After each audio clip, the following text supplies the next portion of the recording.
Call this meeting to order. This Monday, May 5th, 2014 at 7 p.m. here at the Greenwood City Hall.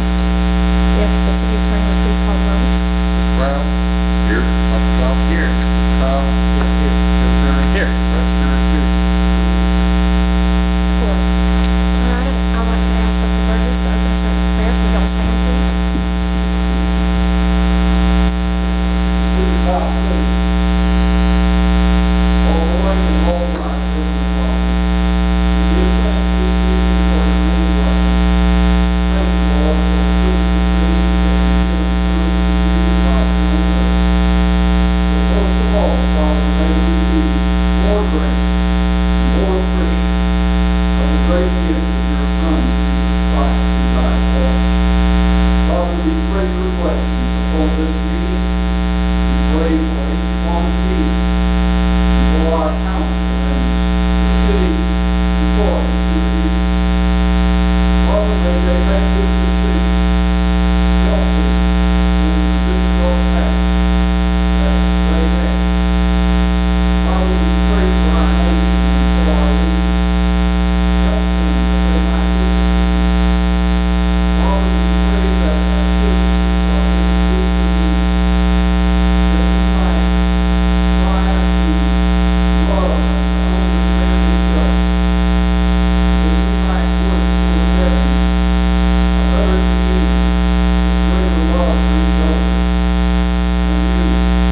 Father, we ask that you forgive us for our sins, watch over us in prayer.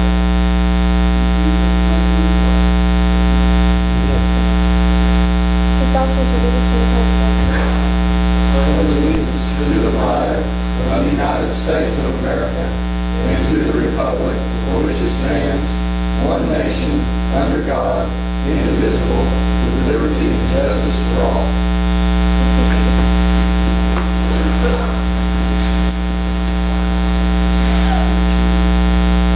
Next on the agenda is the approval of the minutes from the April 7th meeting.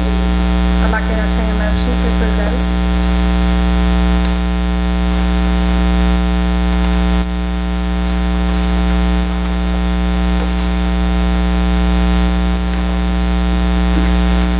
I make that motion. Second. We have a motion and a second. Mr. Brown? Yes. Dr. Johnson? Yes. Mr. Powell? Yes. Tim Terry? Yes. Rex Terry? It's unanimous. All right, if there are no objections from the council, Chief Dawson would like to speak for a moment, letter of commendation that he has. All right. Chief? Thank you, guys, for your stand up.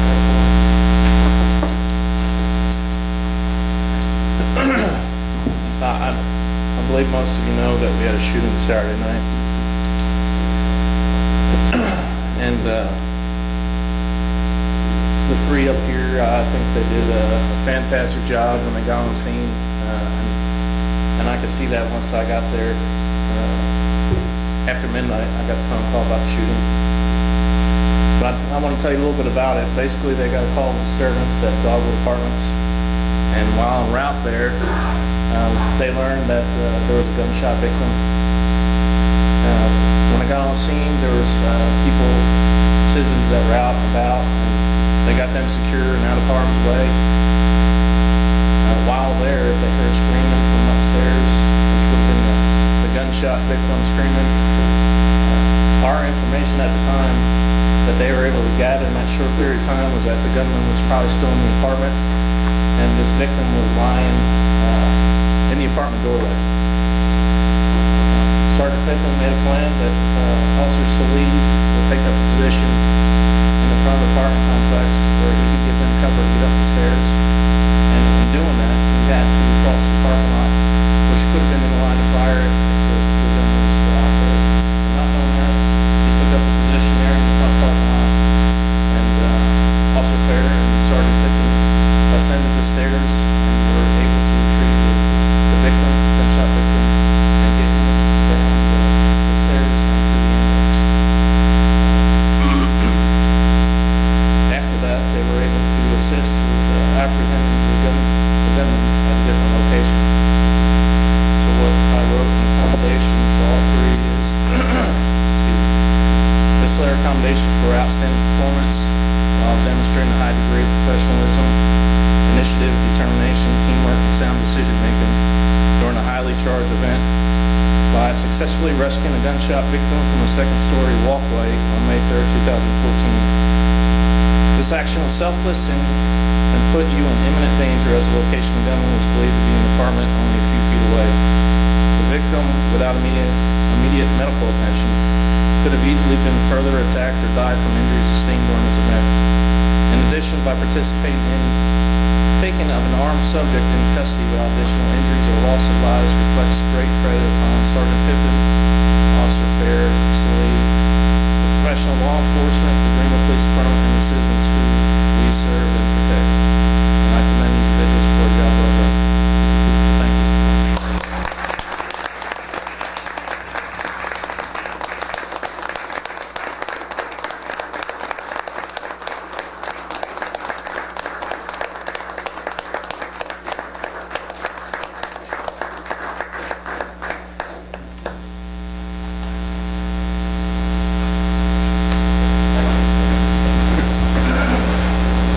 Thank you very much. It's wonderful.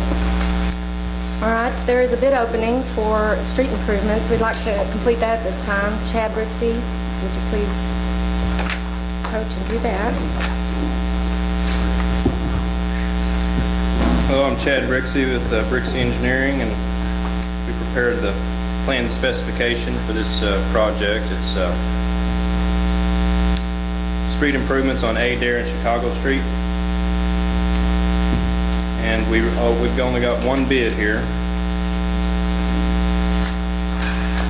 And it's for Moore. Okay, I was just told this did make it here on time. This is, so we've got two bids to open.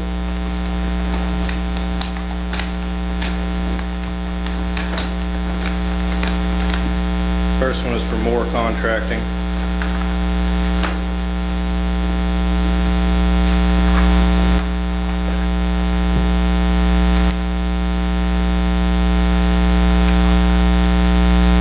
Bid bond, and the bid from Moore is $71,744.00. Next one is from TNT.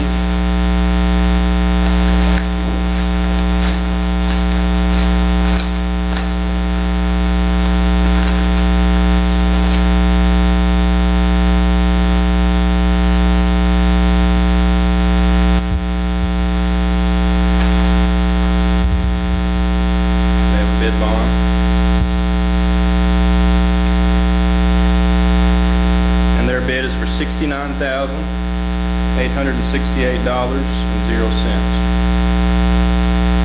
TNT is the apparent low bidder. We'll take this back and check all the math, and then we'll get with the city and take it from there. Thanks. Thank you. We have committee reports now. For the Water and Wastewater Commission, Steve Bradley, please.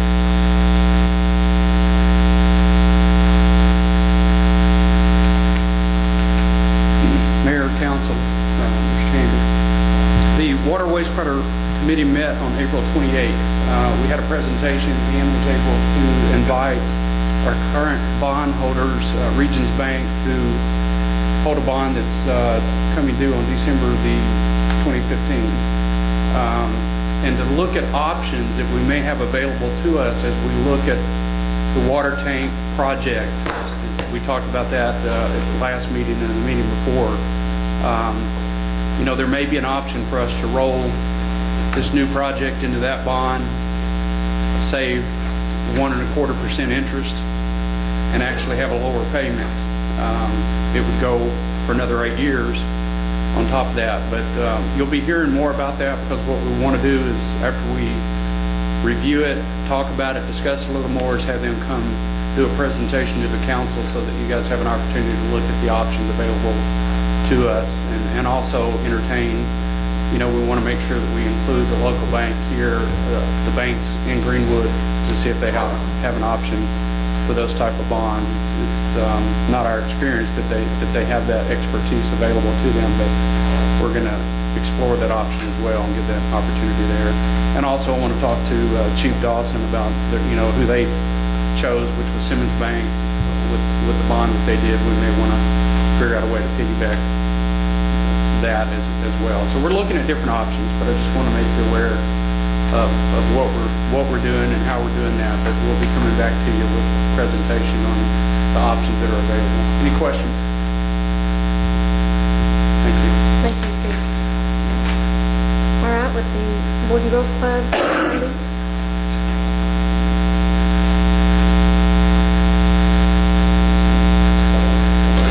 Hope everybody's doing well today. Excuse my appearance, we've been on the fields. Got to break away and go watch Greenwood's baseball team beat Harbor a while ago, so that was good. We got games going on tonight. One thing I want to say is, Chief, we appreciate you just as much. You're a big part of what you three guys did. I see you out at the ballpark walking around and kids saying hi and everything and see what you're doing.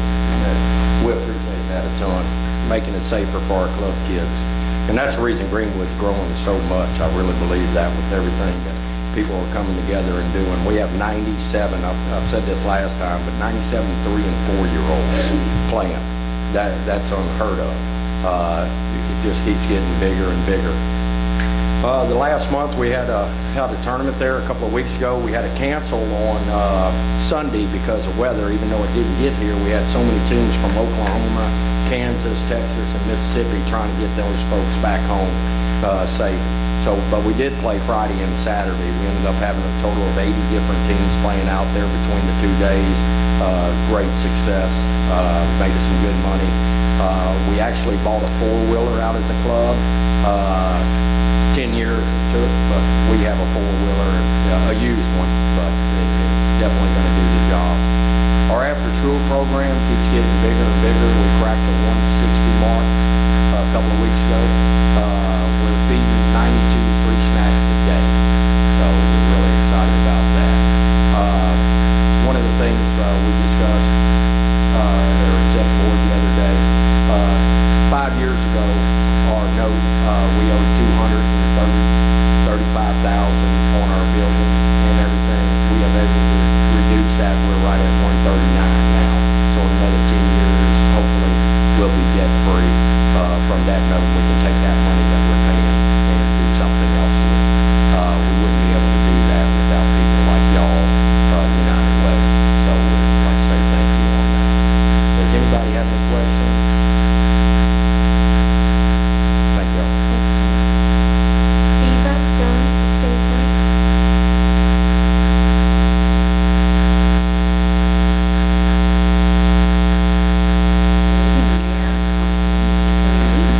Had a busy month.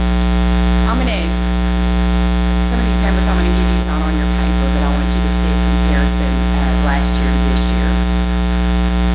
This year, we served 675 congregate meals, people coming in and eating with us every day. Last year, we served 634. So we've got more coming in to eat. Our numbers for home deliveries down. We served 1,055 this year. Last year it was 1,438. We had some losses this year, and I've already taken in 2 more this month, this early in the month, to start delivering to. So that's where our numbers have been. You've been seeing a little bit of a drop, and that's where it's been, is in our home deliveries.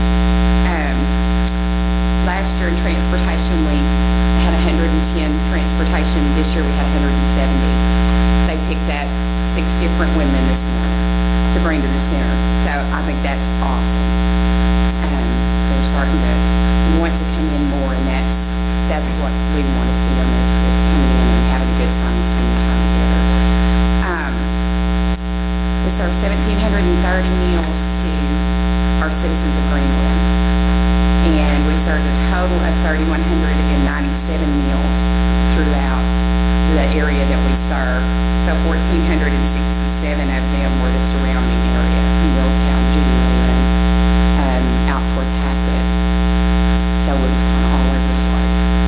But good. And I also attached our menu this month, so you can kind of see the kind of meals we're serving. We're not just throwing stuff together. You're getting salads and soups, and we served a broccoli and cheese soup, and it was actually a Weight Watchers recipe I found. And I was told we have to have that every month now. So that's good. And the baked potato soup is a hit too. Y'all need to come try it. So take those home with you and look at them and come see your seniors, because they appreciate everything that the city does for them, and they're just ecstatic about the building. And on Day of Caring, United Way came in and they tore our library apart and put new bookcases in that I had gotten for them, and now everybody can see every book that we have. They're not stacked on each other and piled all over the place, and the library is actually being used even more than it was. So we're doing a lot, and we appreciate everything you do. This month we went to potluck. We had potluck and game night, and well, that was last month. This month we're going to go to Booze Bulldog on Thursday night and have catfish. So you might want to join us then on the 22nd. We'll be there about 5 o'clock. Any questions? I just have a comment. I think it was sweet that the Rotary ladies and maybe others came and painted fingernails too on that Day of Caring. Did you know that? No, I didn't. They came well, they went to Pink Bud. Okay, and they went painted to- nails, that's right. United Way is awesome. But that is sweet. It is. It's wonderful, and we had 8 women there. Just, I thought they were going to run all over each other, but they did an awesome job, and I just was tickled with it. A lot of good things going on. Thank you. With the Parks Commission, we have the Chairman, Joel Goldstein. Mayor, City Council, Mr. Hamby. Parks Commission met on April 15th. The commission approved the budget for the 2014 Freedom Fest. There was a transfer this month of the dump truck from the Water Department to the Parks Department. I think the price of the truck was $1. Parks Department purchased a 60-inch zero-turn mower. The monies came from the capital equipment in the budget for $8,500 plus tax. With great joy, we received all the easements necessary to complete the trail from City Hall through Bell Park. So that'll be continued to work on. Phase 2 of the sidewalks at Main Street is 3/4 complete. Should be all finished within the next 2 weeks.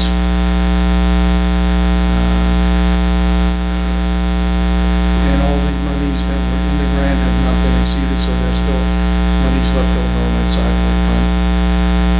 The Bell Park Foundation met, and they're still continuing the brick and stone campaign for the amphitheater. This time it's going to be put on the park's website, as well as the flyer for renting. The Parks Commission will again meet on May 20th. Any questions? Thank you. The annexation committee is on here, but I actually think it's not supposed to be on here anymore unless, there are issues, they're not talking about any issues right now. So we'll skip that. And is there anyone here on behalf of Gary Grimes? Are you there, Gary? Okay. Gary Grimes Consulting. I couldn't see you back there, sorry. Really, I only had one thing, and I think Tony and Michael, we met as the Economic Development Committee here a week or so ago and talked with Williams and Crawford, Fred Williams, and I let Michael actually put the meeting together, so I'll let you talk a little bit about it. I thought it was really productive. I think about it, get together to either go through parts of Polo and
there is a preliminary set of drawings. We also have preliminaries for the mechanical, electrical, plumbing, and structural, but I did not get them printed before I left. I had a very important softball game I had to attend right before the meeting today. So I will bring those into the next meeting, an update of all the drawings to show you guys. I passed out before the meeting as well a copy of the schedule. Basically, we are at kind of the middle of the design development phase. You can see it highlighted on the schedule, today's meeting date, and so we're right on track with the original schedule we proposed.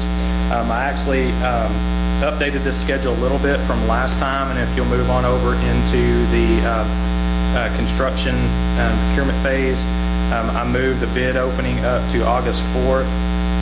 For the city council, which is scheduled to coincide with the city council meeting. I had it scheduled, I think, originally on the 17th, but we should be able to make that. That puts us a couple, 3 weeks ahead of schedule. I just don't think there's enough time to move it up to the July bid to take an entire month out of the schedule, but we will push for that. If it does happen, we'll plan on doing it a month earlier, or if we need to, we'll schedule a special meeting for the bid opening. And then included in there is a overall project budget. We're still on track with everything we've done so far. So what you see are the things that are completed, as well as an update in the design fees for the structural, mechanical, electrical, and plumbing. If there are no more questions, we met with Will and his team a couple times in the interim, and as soon as we get through the design development drawings on the mechanical, electrical, plumbing, we'll be having another meeting with his team as well. I'd be happy to answer any other questions. Thank you, Michael. All right, we've got the citizens forum up now, and signed up to speak first is Charles Elmore on the firearms ordinance. Charles? No, this is the portion of the citizens forum. I've been reading over the draft of the firearms ordinance to replace the current ordinance. I have some copies here.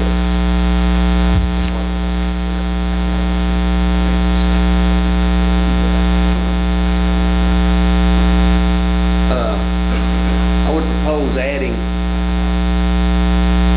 under Article 1, firearms and other weapons, Section 2. There's some amendments that goes down through 7 on the draft that you're going to be read to evidently. Give me just a second, because I'd like to get that ordinance out right Okay. quick. It's in the I packet. probably need to get mine out too here. I just want to see what you're talking about clearly. Do you have those? Oh, wait, here it is. Okay, I'm good. Okay, Section 2 of that ordinance, Yes. and it gives some exceptions where the firearms could be discharged for trap, paintball, and different things. Okay?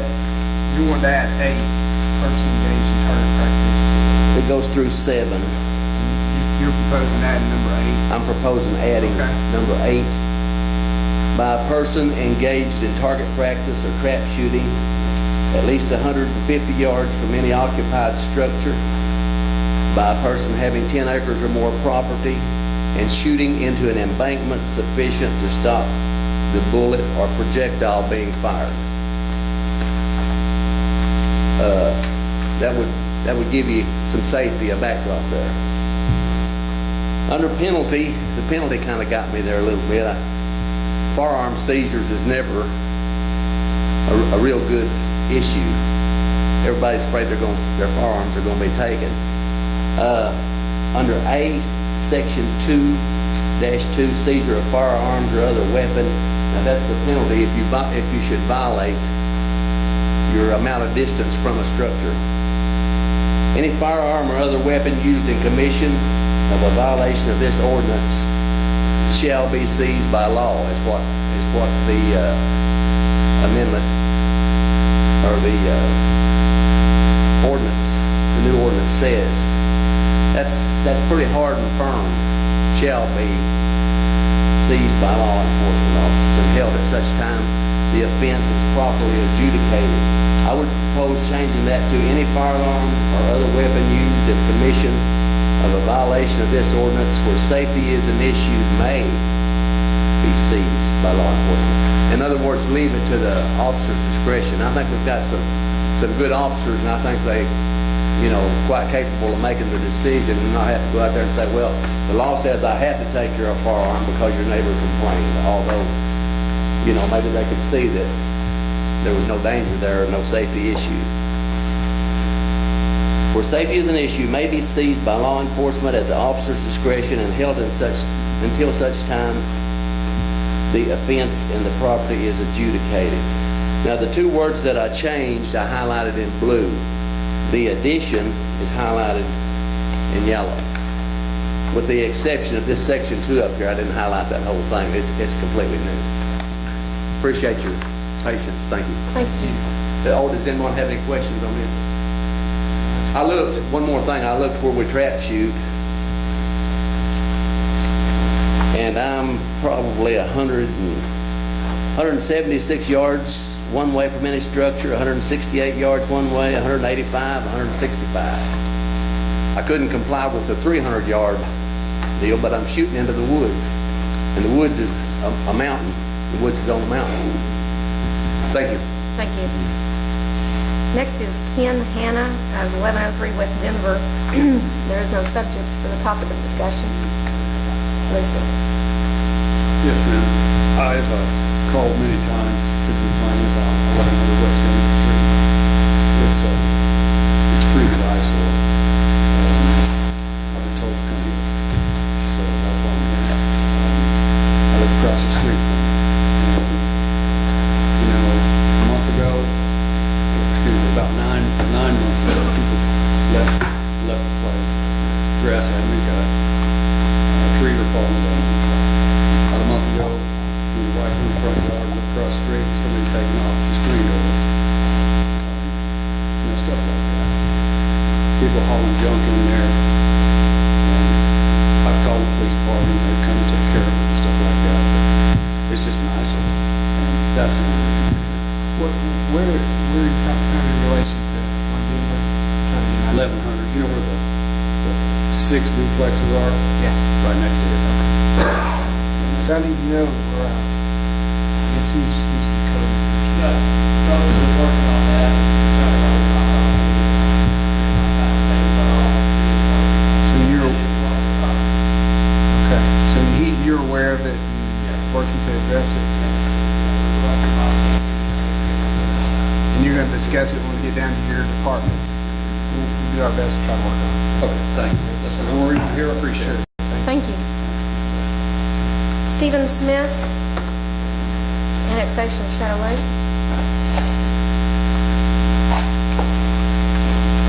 Good evening, council members. Thanks for having me back.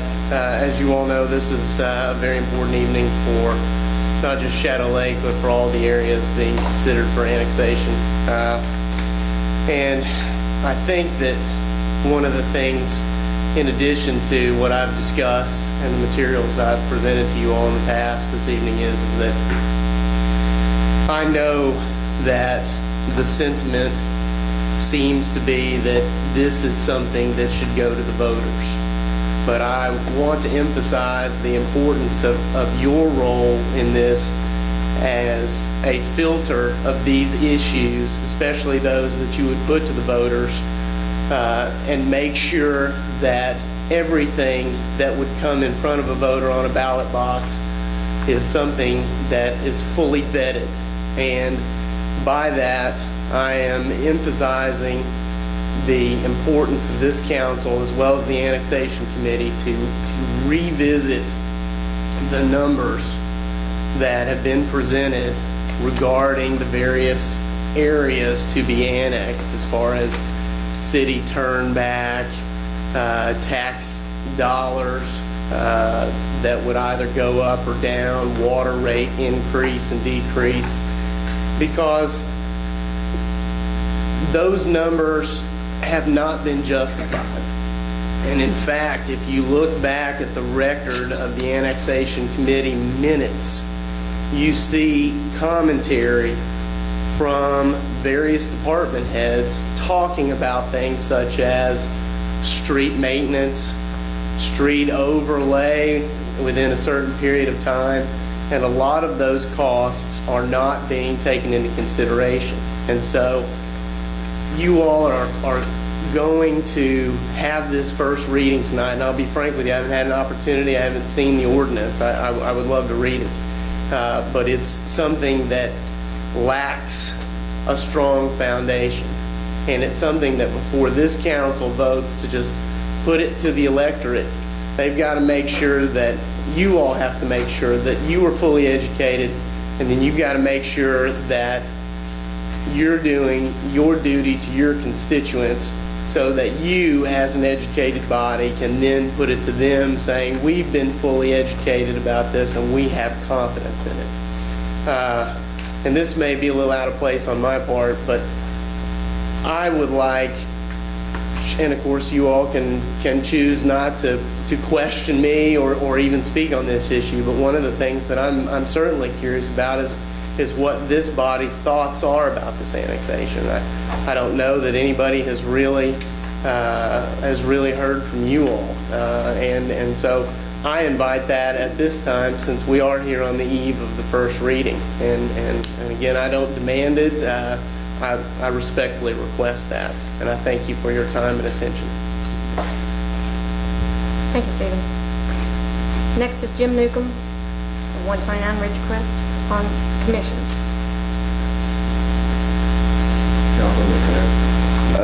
I noticed what I had to say tonight was in item 2, Dr. Johnson, your item about commission, so if you would mind, I would ask you to just recognize me and I'll say it then, won't waste time now.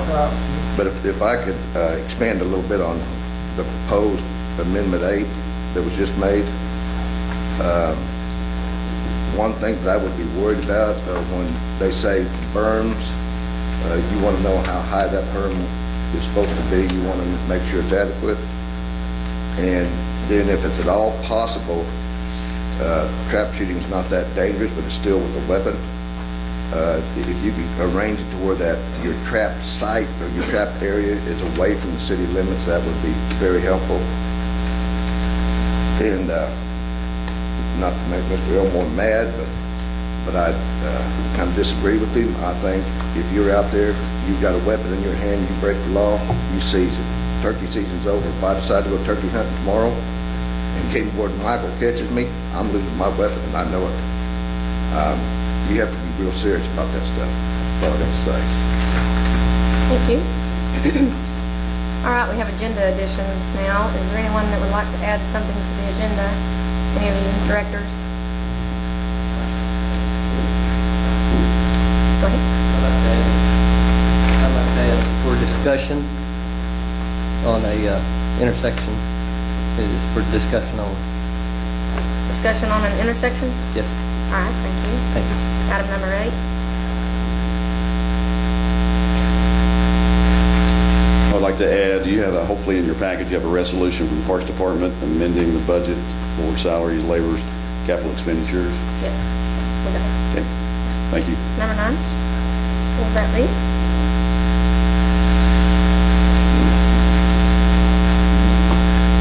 Mayor Derry, council, we've got to add a resolution for the purpose of purchase of a pickup truck, and with that, an ordinance. I don't know if we got that one yet. Do you have it? Right. All right. Pass it out to you. It's a resolution and an ordinance? Yes. We need to do those in 2 separate items? What is the A resolution and ordinance? Wait, bidding, I think we do. So 9 and 10, resolution and an ordinance. Yes. 10 and 11. Or 10 and 11, yes, sorry.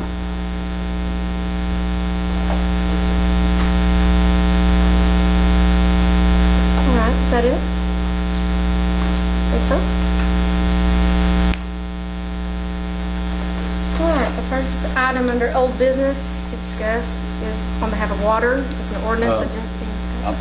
I interrupt you, but I always forget till, and half the crowd's is gone, but if I could just say, I want to thank Roseanne Sterling and Bancorp South for the meal that was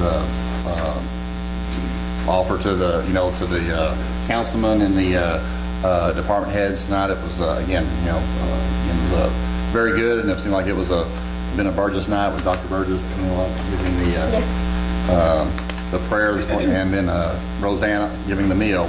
But it was, again, just another example of the Burgess commitment to our community. And I want to thank Roseanne and Bancorp South for the excellent meal. Thank you. Thank you. All right, Tim?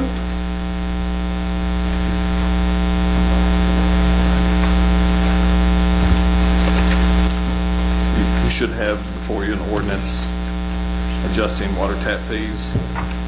As first reading, I would recommend that you do this attached emergency clause to it. I'm typically against that, but if someone has some issues with it, we can always bring it back up. But we're kind of behind times, and I recommend that we attach emergency clause. And the only thing we changed was just the dollar amounts, and it was after a careful analysis, and we changed road crossing. Concrete's gone up, all materials have gone up. I provided you with some data several months back for those of you that were here, itemizing each and every part, and just gave us a little buffer. And in fact, there's not a whole lot of room there for the future, but hopefully things will stabilize. Any questions? I'd like to entertain a motion if council so desires to put this under emergency clause, put it on its first reading. Make a motion to put this ordinance on for first reading. Second? Second. I have a motion and a second. Mr. Brown? Yes. Dr. Johnson? Yes. Mr. Powell? Yes. Tim Terry? Yes. Lance Terry? An ordinance repealing ordinance number 09-12, setting water tap charges and fees, declaring an emergency and for other purposes. Make a motion, we waive second, third reading. Second. Mr. Brown? Yes. Dr. Johnson? Yes. Mr. Powell? Yes. Tim Terry? Yes. Lance Terry? It's unanimous. Second. Mr. Brown? Yes. Dr. Johnson? Yes. Mr. Powell? Yes. Tim Terry? Yes. Lance Terry? Unanimous. Make a motion, we enact emergency clause. Mr. Brown? Yes. Dr. Johnson? Yes. Mr. Powell? Yes. Tim Terry? Yes. Lance Terry? That's quick. Next is Wade Johnson, ordinance establishing a water and sewer commission on second reading. You have kind of a version 2.0 of this ordinance that Mr. Hamby was kind enough to make a little more, I'll just add a little more meat to it. little more meat to the ordinance. One thing we still need to add that Lance brought up last meeting is the idea that commissioners be able to serve only on a single commission as opposed to other commissions. And we could get that added in, but other than that, if Mr. Newcomb has something he wants to say on the issue, I'm happy to hear his thoughts. Thank you, Dr. Johnson. I just want to make one thing real clear. Nothing about the paper, you guys just wrote what I said, but I just want to clarify that I'm in favor of commissions, exactly why you're in favor of Dr. Johnson, Rod, exactly, so you can get long-term projects done, so you can do planning and, forecasting to get long-term projects done instead of every 4 years, as things get cut in half, we start over. But I'm also in 100% agreement with Councilman Tim Terry. I do believe that city employees paid by city tax money need to stay under the administration of the mayor. I do believe that all the employees in the city need to be treated exactly the same. And I do, like Tim says, if you want an administrative form of government, then put it before the people. I think it's been voted down twice. It's no secret that I've supported it. It's been voted down twice. The majority doesn't want it. We are a strong mayor government, and we need to make sure we keep it that way. I just don't want any funny business. The people do vote, and they're the bosses. That's all I got to say. I make a motion to put this ordinance on for second reading by title only. Second. Mr. Brown? Yes. Dr. Johnson? Yes. Mr. Powell? Yes. Tim Terry? No. Lance Terry? Yes. It passes. An ordinance establishing a water and wastewater commission for the city of Greenwood and for other purposes.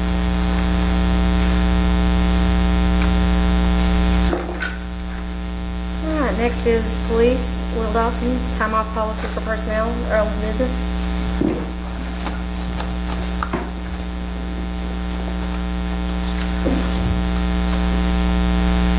I gave you a month to review it. I don't know that I have anything else to say about it.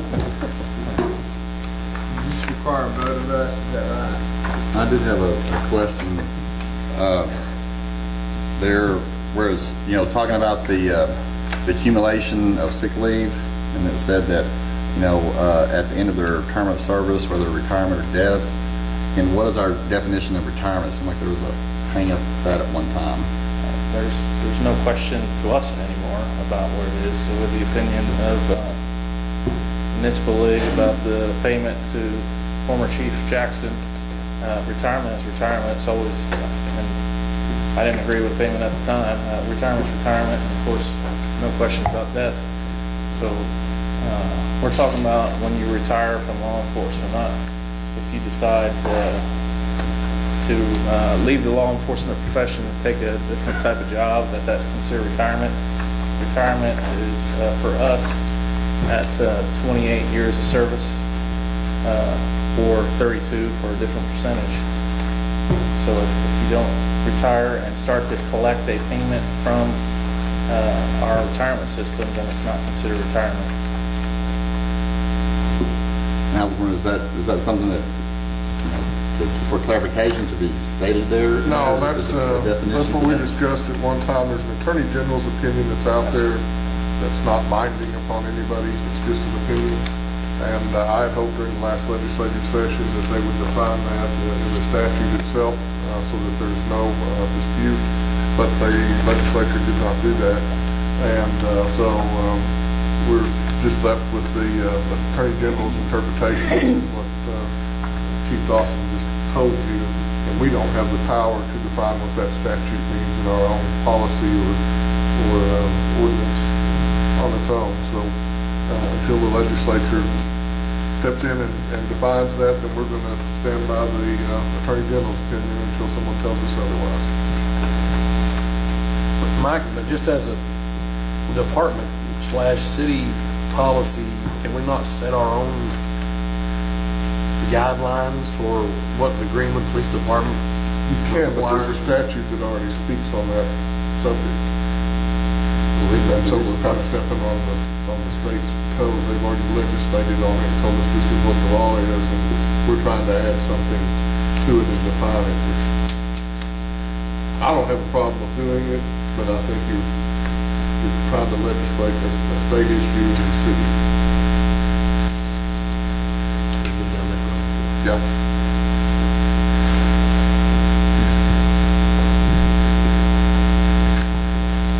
So this does require a vote of the council.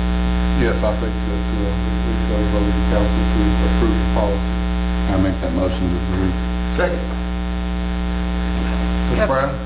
Yes. Dr. Johnson? Yes. Mr. Powell? Yes. Tim Terry? Yes. Secretary? Yes.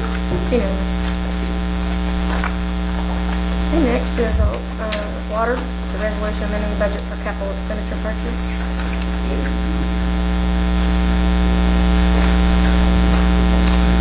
Typically, I would have budgeted for this. And we have materials and, we have money in materials and supplies that covers tools, but this is over $1,000, so it's considered a capital expenditure. And it was recommended that we do an amendment to the budget.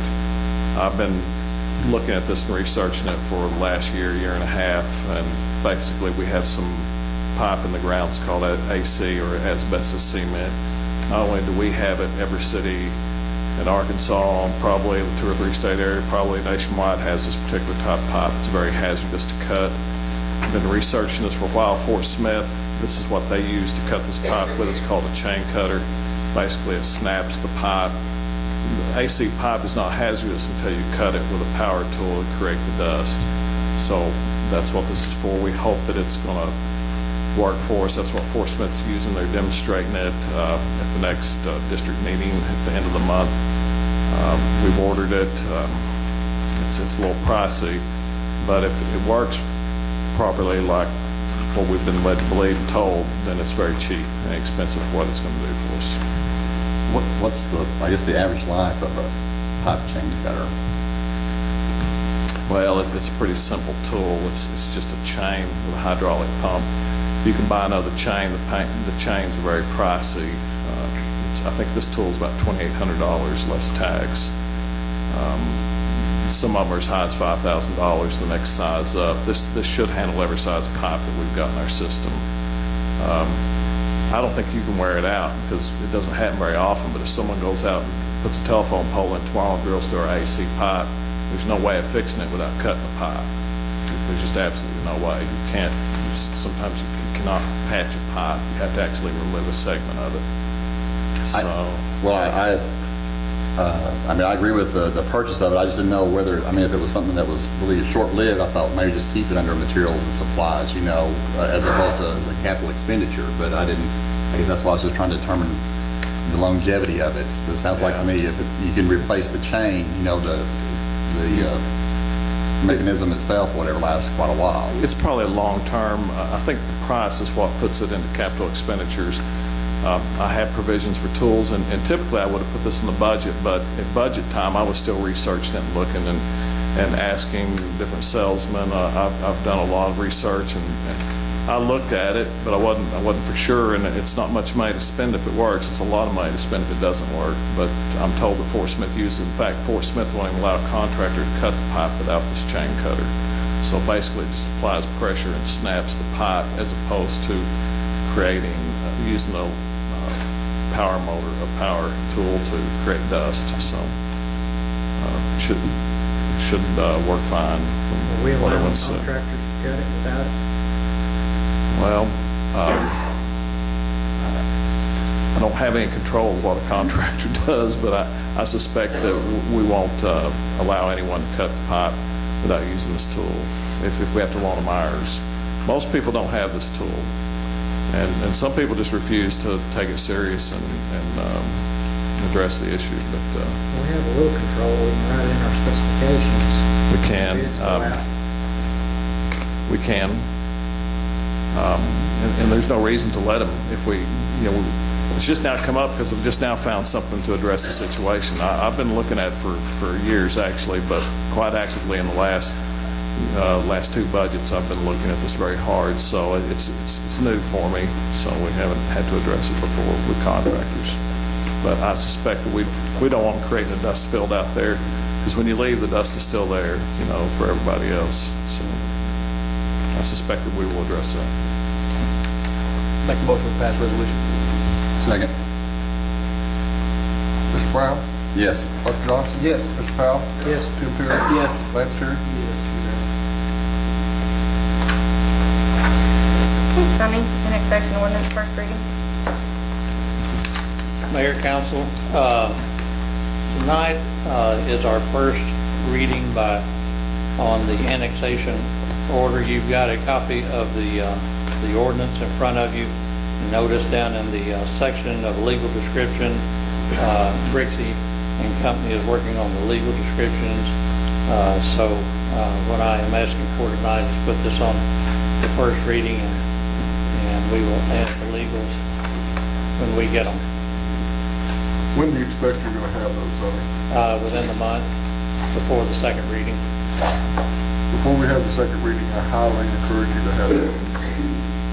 Yes, that was my deadline. But we've already identified these areas on the map, I think.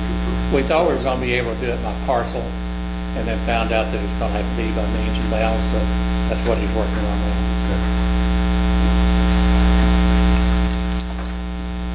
Kind of loops on this, right? Yes. E. That is section E.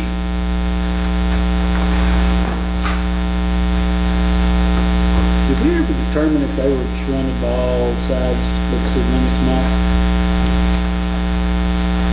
To my satisfaction, they are. It's an I think there was opinion that they are, but it could be.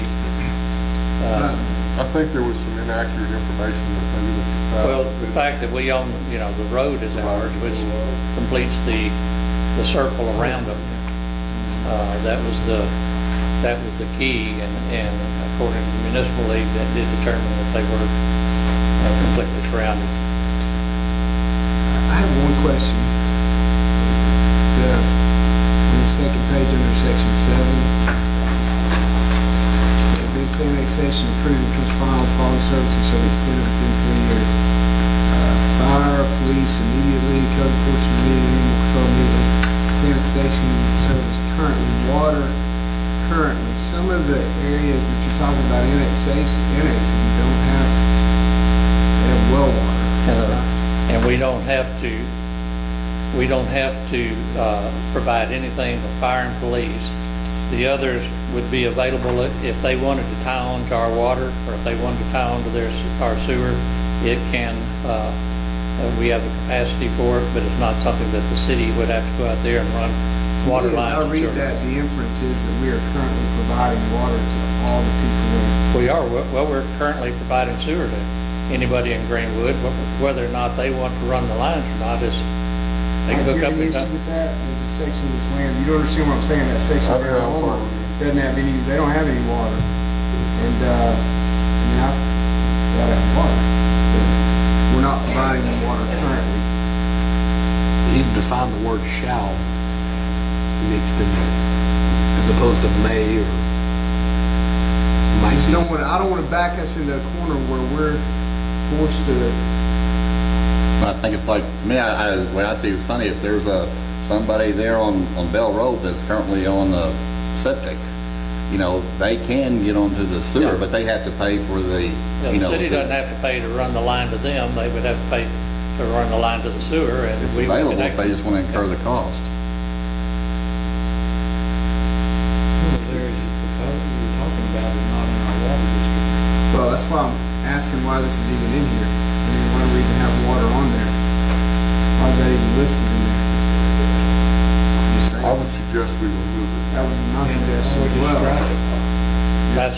That's why we're having first reading, so we can go. I'd take water and sanitation off of there. Let those say currently. We're not at, all we're mandated to provide is fire and police. Correct? Fire and police. There's no problem with just striking that right now. I'd just strike it all with fire and police. Are you saying that, or striking section 7? No. Well, everything else, the immediately would be once they were. Fire and police. If you wanted to strike the currently of the water and sanitation, that would be, I don't think you'd have a problem with that, but the fire protection, code enforcement, police protection, animal control, street maintenance would start immediately.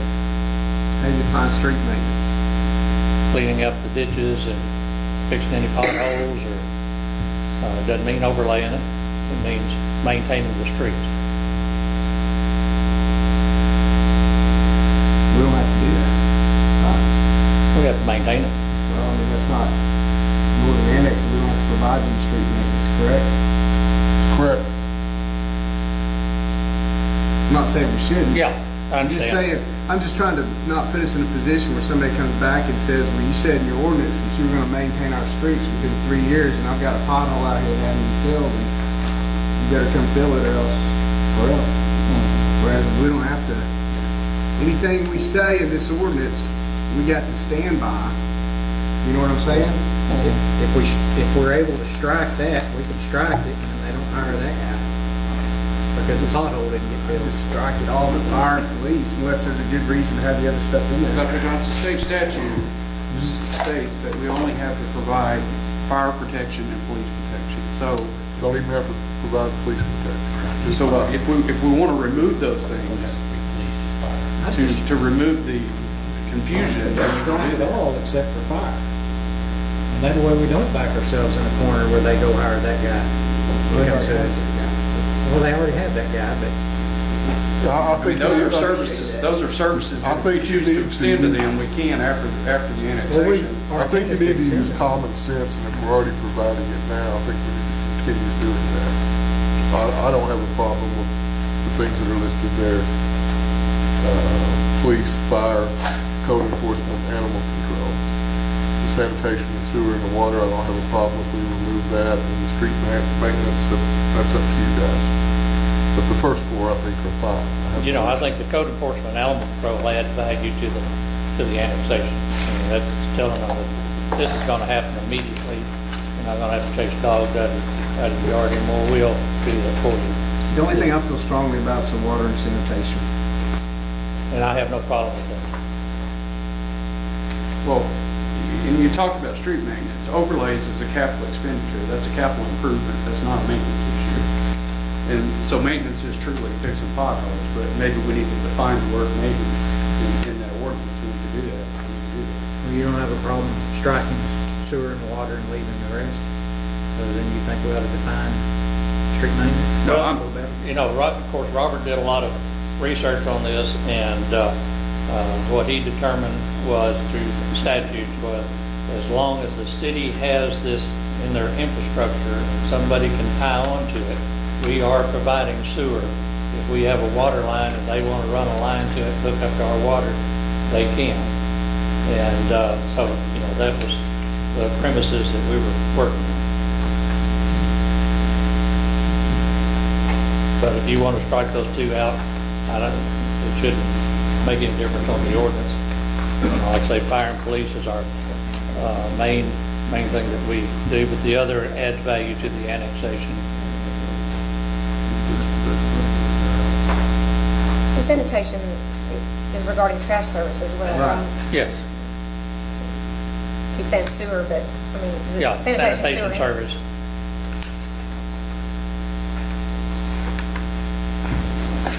Make a motion we adopt the ordinance with the exception of the water and sanitation comments in section 7, those being struck. You may put it on for first reading. First reading by title only. I second. So there's no speak of sewer in this, right? We keep talking sewer, but it was It's really trash. trash pickup. Right. But I'm asking to strike trash pickup and water from it. I have a motion and a second. Mr. Brown? Yes. Dr. Johnson? Yes. Mr. Powell? Yes. Tim Terry? Yes. Lance Terry? Yes. It's unanimous. An ordinance submitting to the voters of the city of Greenwood, Arkansas and other affected persons the question of annexation to said city of certain contiguous territory and declaring an emergency.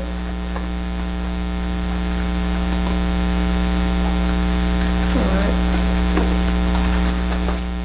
Next is... Mayor, Seven. council, the next thing on the agenda is the draft of the firearms ordinance, the hunting ordinance, however we're going to put it. I gave you a copy last month for you to look over and to make any changes that you feel like you want to see on this ordinance. Again, this is up for the first reading tonight, which would give us 2 more readings to make any changes as we see as we work through this.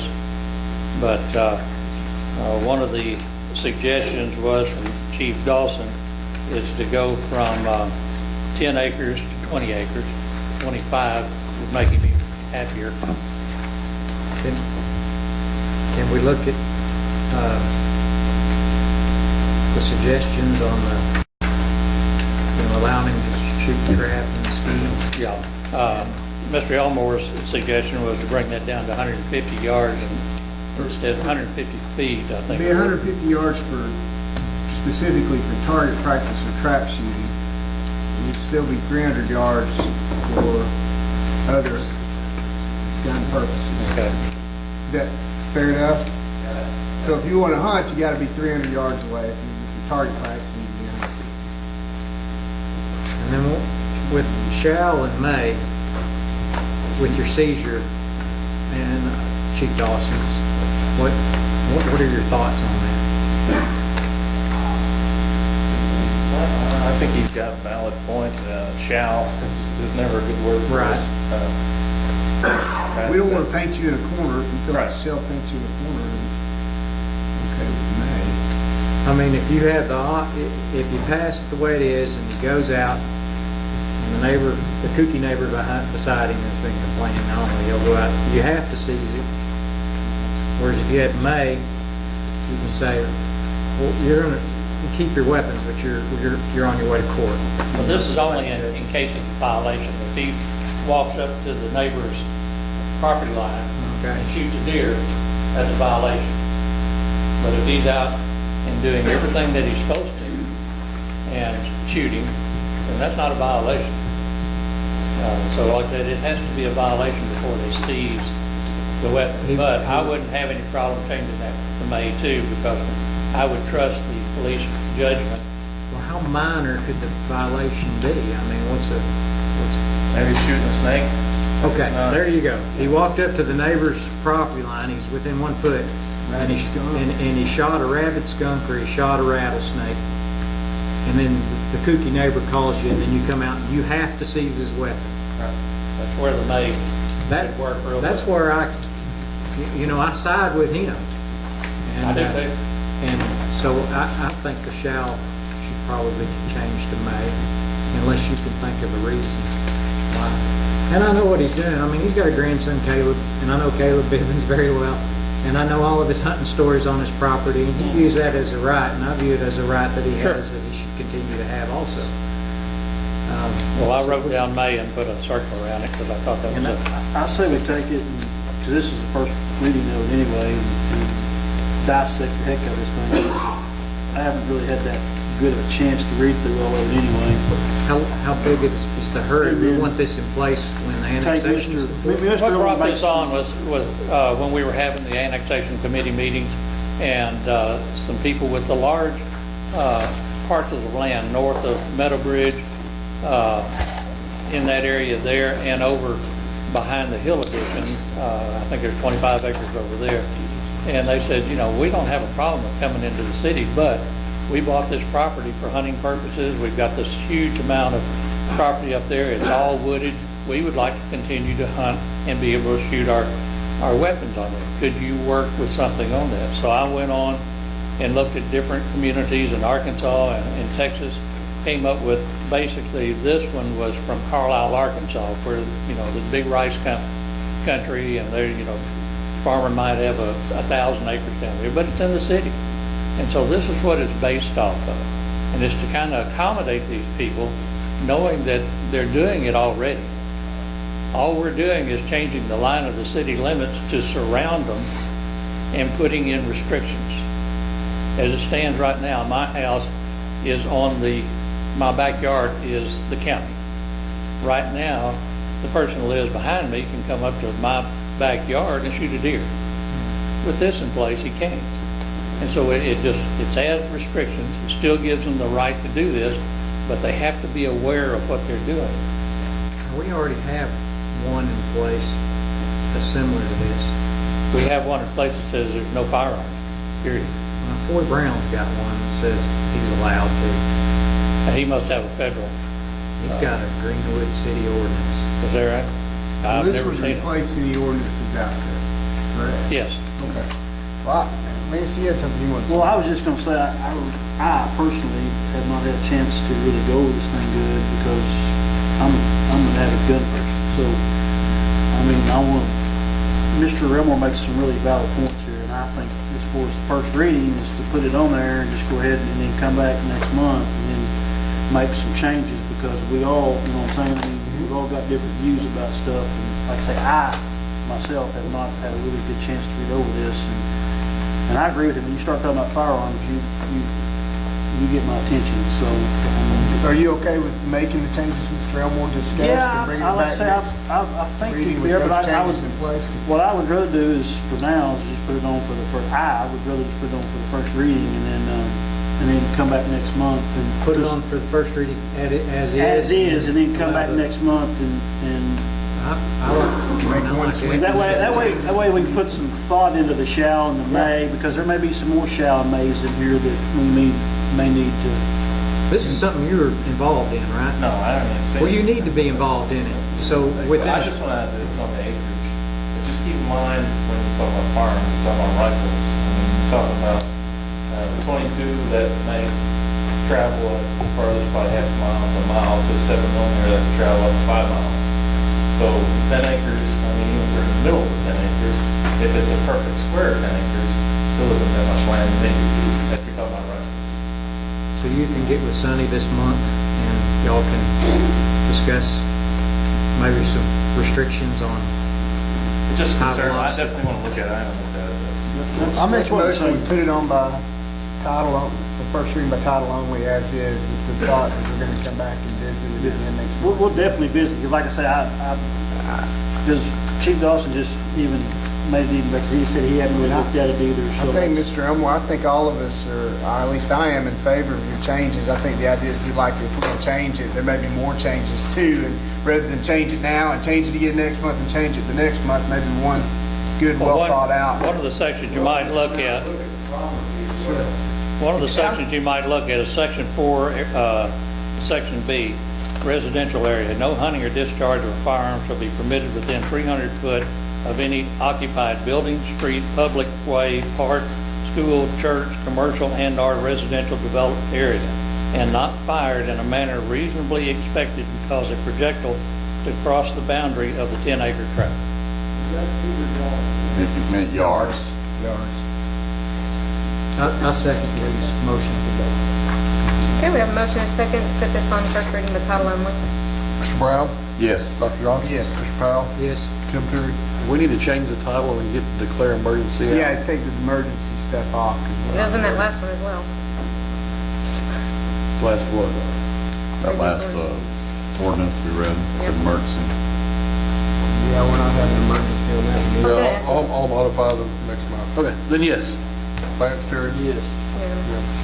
An ordinance regulating the discharge of firearms, air guns, pellet guns, bows, and similar weapons within the corporate limits of the city of Greenwood, Arkansas, providing penalties, providing the repeal of existing ordinances or section of ordinances in conflict herewith, declaring an emergency and for other purposes. Rod, please get with Mr. Brown, let him know that his ordinance is fixing to be torn up, if you don't mind. Since you brought it up. Is his ordinance in effect, Mike? I'm not familiar with what ordinance you're talking It's about. about shooting varmints. Yeah, That's what it was, shooting varmints. We had varmint problem. Okay, Tim, water. Ordinance to waive competitive bidding on water meters.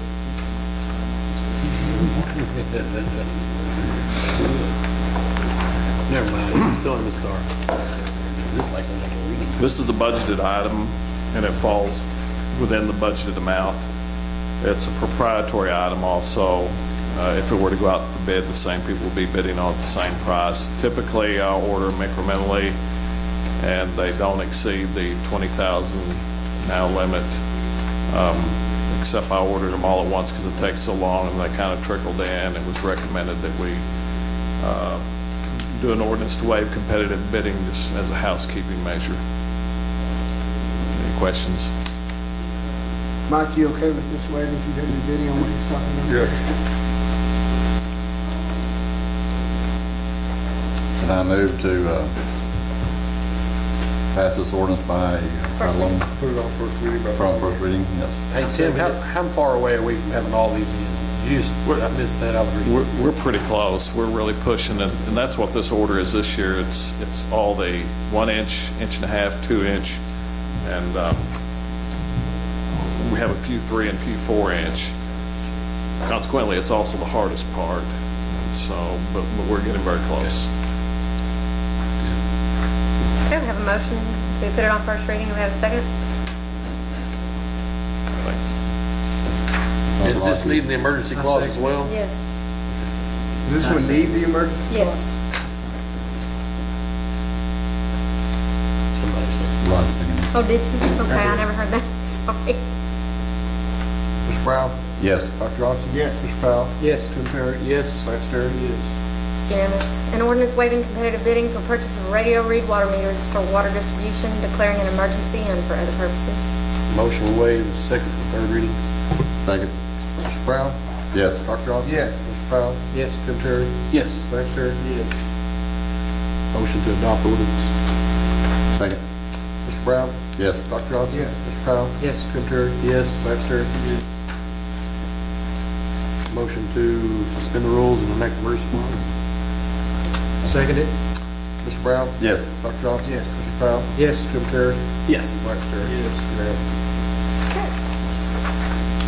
Next, we have street discussion of an intersection. I've actually been, I got a phone call from Jim Bynum at the school. Recently, we had a school bus kind of run off of a curb.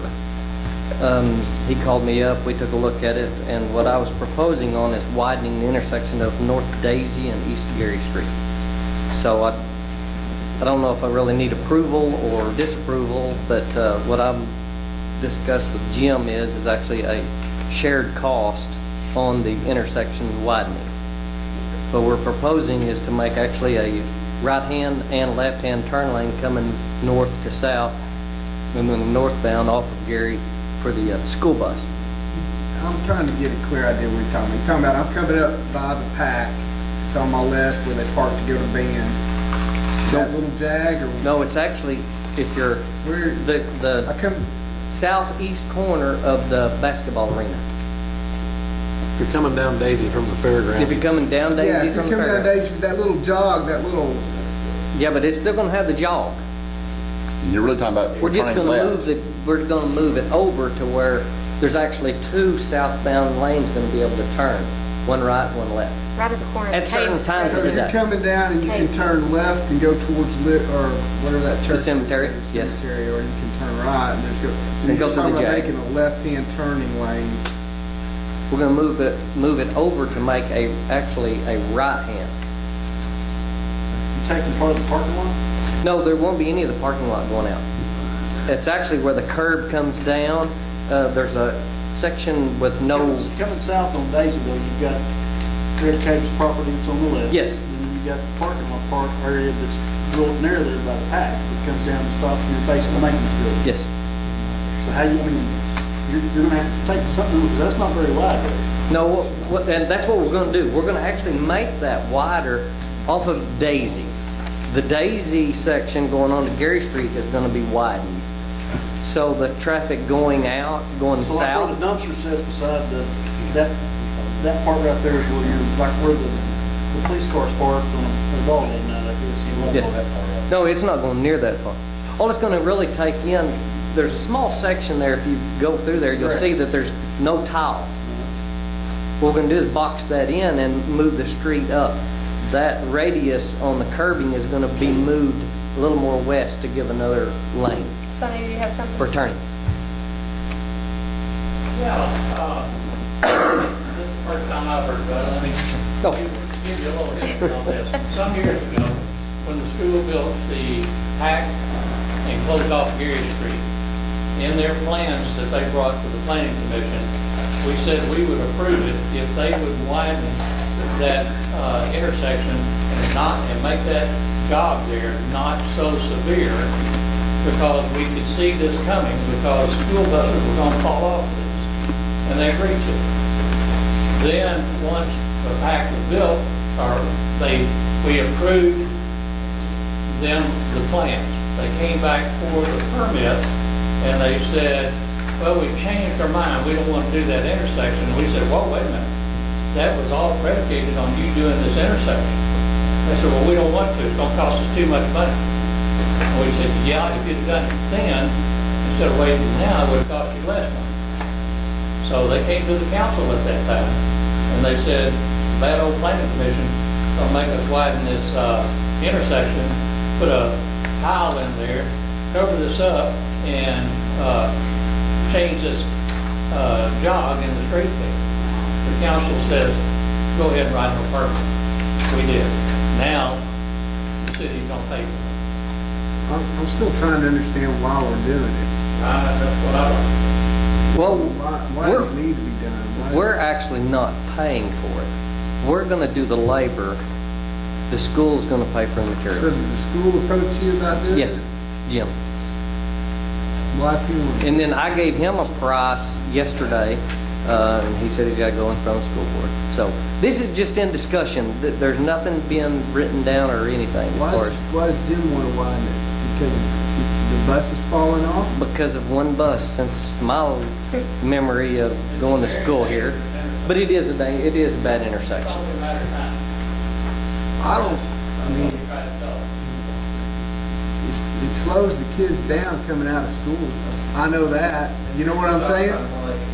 I know, but at least they've got that little And that jog's still gonna be in this. At least they got that little jog to keep them, because they, Joe, I know you probably don't know, but how much money is it, I mean, you're looking at on this little deal? I mean, I'm kind of like Sonny. I mean,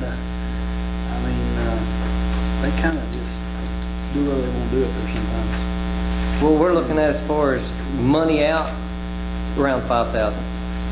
That's considering us doing the labor, the city, the street department. Now, Joe, again, coming down Daisy Street, we're going to have, we're going to have the one northbound, then we're going to have two southbound. One turning left and one turning right. Only at the intersection, yes. starting about where the arena is? Yes. So when they turn right out of the parking lot, is it gonna be two, is that where it's gonna start widening? That's where it'll start widening. Is this, Yeah, I know where it is. are you gonna have this drawn out, or is this just something we're gonna go out and do? I do. I haven't drawn anything out because, like I said, we're in discussion. I'm still in discussion with Jim. Does this not need to go to the planning commission and have it done? Yeah, it has to go to the planning commission. Where it's done right? Like I said, this is only up for discussion right now. This should, Well, one thing I'm thinking is that if you're having right there coming south, after school, a bus can turn left or a bus can turn right, or kids can turn left or turn right. But if some kids are coming up from north and they're on the other end of Daisy, I'm thinking there might be some confusion there. If somebody's turning left at the same time somebody's turning right, coming south, that it's, they're not looking at the people coming up from north from Daisy, across from Gary. There's not abundance of wrecks, but I think there will be if you start taking two people turns. I was gonna say, right now, it works right now, everybody's used to it the way it is. This would be my suggestion, that if they want to fix it, then they need to go through the proper channels and figure out what they're going to do, and it shouldn't cost us a dime, because, if that's what they want to do, we're not having an issue. Okay. That's my feeling on it. Y'all can take that with a grain of salt however you want to. I kind But of, one school bus ain't, out of, we got 60-something school buses? That's right. This is the only one I've ever known of. I'm just saying, if it's something they want to do, I think they'll go through the proper channels and look at what it's going to cost them. Because, it's not a burden to us at the present Well, then we moment. need to think about, is it gonna make it worse? Right. Maybe, because right now, there's not a lot of, everybody knows that street, everybody's slow, those kids, everybody turning slows down, takes their time getting around that corner, and it doesn't. Maybe they need to evaluate the bus driver. Yeah, That's the only one I've ever known of to run off at it. I'm just saying. I drive that every day. I've driven it every day for, So, but they manage it. on Gary going on to Daisy, you'll have a right-hand turn lane, or you could go straight too. Is that right too? Is also going to widen that Gary part up right there, or is it just the Daisy that you're going to widen? Just the Daisy. Okay. Yeah, I don't see what you're gaining. Sonny, I was one of that group that you were talking to. Yeah, I was one of them, and there's a few things I regret. And there's several things I regret that I've done wrong, and I apologize to you. I did the wrong thing that night. Of course, I went along with everybody else, but that's no excuse. But I did the wrong thing, and we wouldn't be here. You're right. If we would have done the right thing, stood up to the superintendent and said, "You are the developer, and you are, whether you're building a Target, a school, or a neighborhood, you've got to deal with this." And we didn't. And I told Lee right when all this started, I said, "This is all about your mom." And I said, and I did the wrong thing. And there are a few things I feel bad about that I did wrong. 4 or 5. Some things are just a difference of opinion. I did the wrong thing, and I should have stood up and backed the planning commission. And y'all were upset, and y'all had a right to be upset. And I did the wrong thing. Lee knows I love his mom to death. Yeah. And I love the school to death. And this is one of the things we can go back and say, I told you so. So Lance is right. This needs to go to the planning department, the planning commission. Y'all get this straightened out and then bring it forward. It needs a plan. Yes, I don't have a problem with schools, so let's clear that up. 'Cause both my parents are retired from there. So I don't, it's not that, it's just think about it is, sometimes it just gets a little out of hand, but that deal there, if that's something they want to alter that we're not having a problem with, it's something that the city's done that we're going to have to alter because we've got the problem, but we don't have the problem. They've got one school bus that's run off the road, and I mean, that's, you know, that's pretty good. That's pretty good odds in the years that's been there. It's a dangerous intersection. No, I'm not doubting that, but And it should have been fixed some time ago. I agree with Chief Dawson too. I mean, you could make it worse. Exactly. I just think that right-hand turn on the Coker needs to be widened so that it's not such a sharp corner and the drop-off there. You know, I just say if that's what they want to do, like Rod said, just, go to the planning commission. There ain't no reason why they have to come that way. They could go left and go back up over the hill and come down Main Street like everybody else and turn left at the light instead of come down here to this intersection and turn to left. Nobody's making them turn right. They're saving them all in what? 5-10 minutes tops? I mean, maybe. I mean, you turn left and go up that hill and go up to Main Street and come down the light and turn left, and it's not near much of a problem. So tell Jim just to tell his bus drivers, take a different direction. We don't have to build any new street. Now, Joe, something similar to this was done on the other end of Daisy in Denver. They widened that there by Miss Mizell's there. Yeah. That where it's worked out real well. That other little jog on the other end down here, you can actually turn in there and not have to roll over somebody.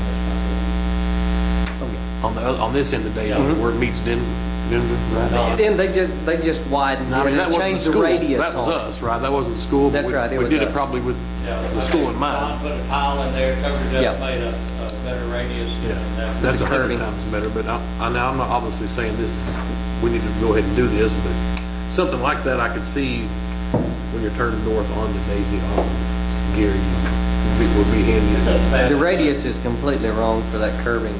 It's such a bad intersection, should have been taken care of. Especially when they remodeled the whole area, it should have just been straight. I'll go back to Jim and give your recommendation. Yeah. All right, thank you. Yeah. All right, Parks Department, resolution for the budget.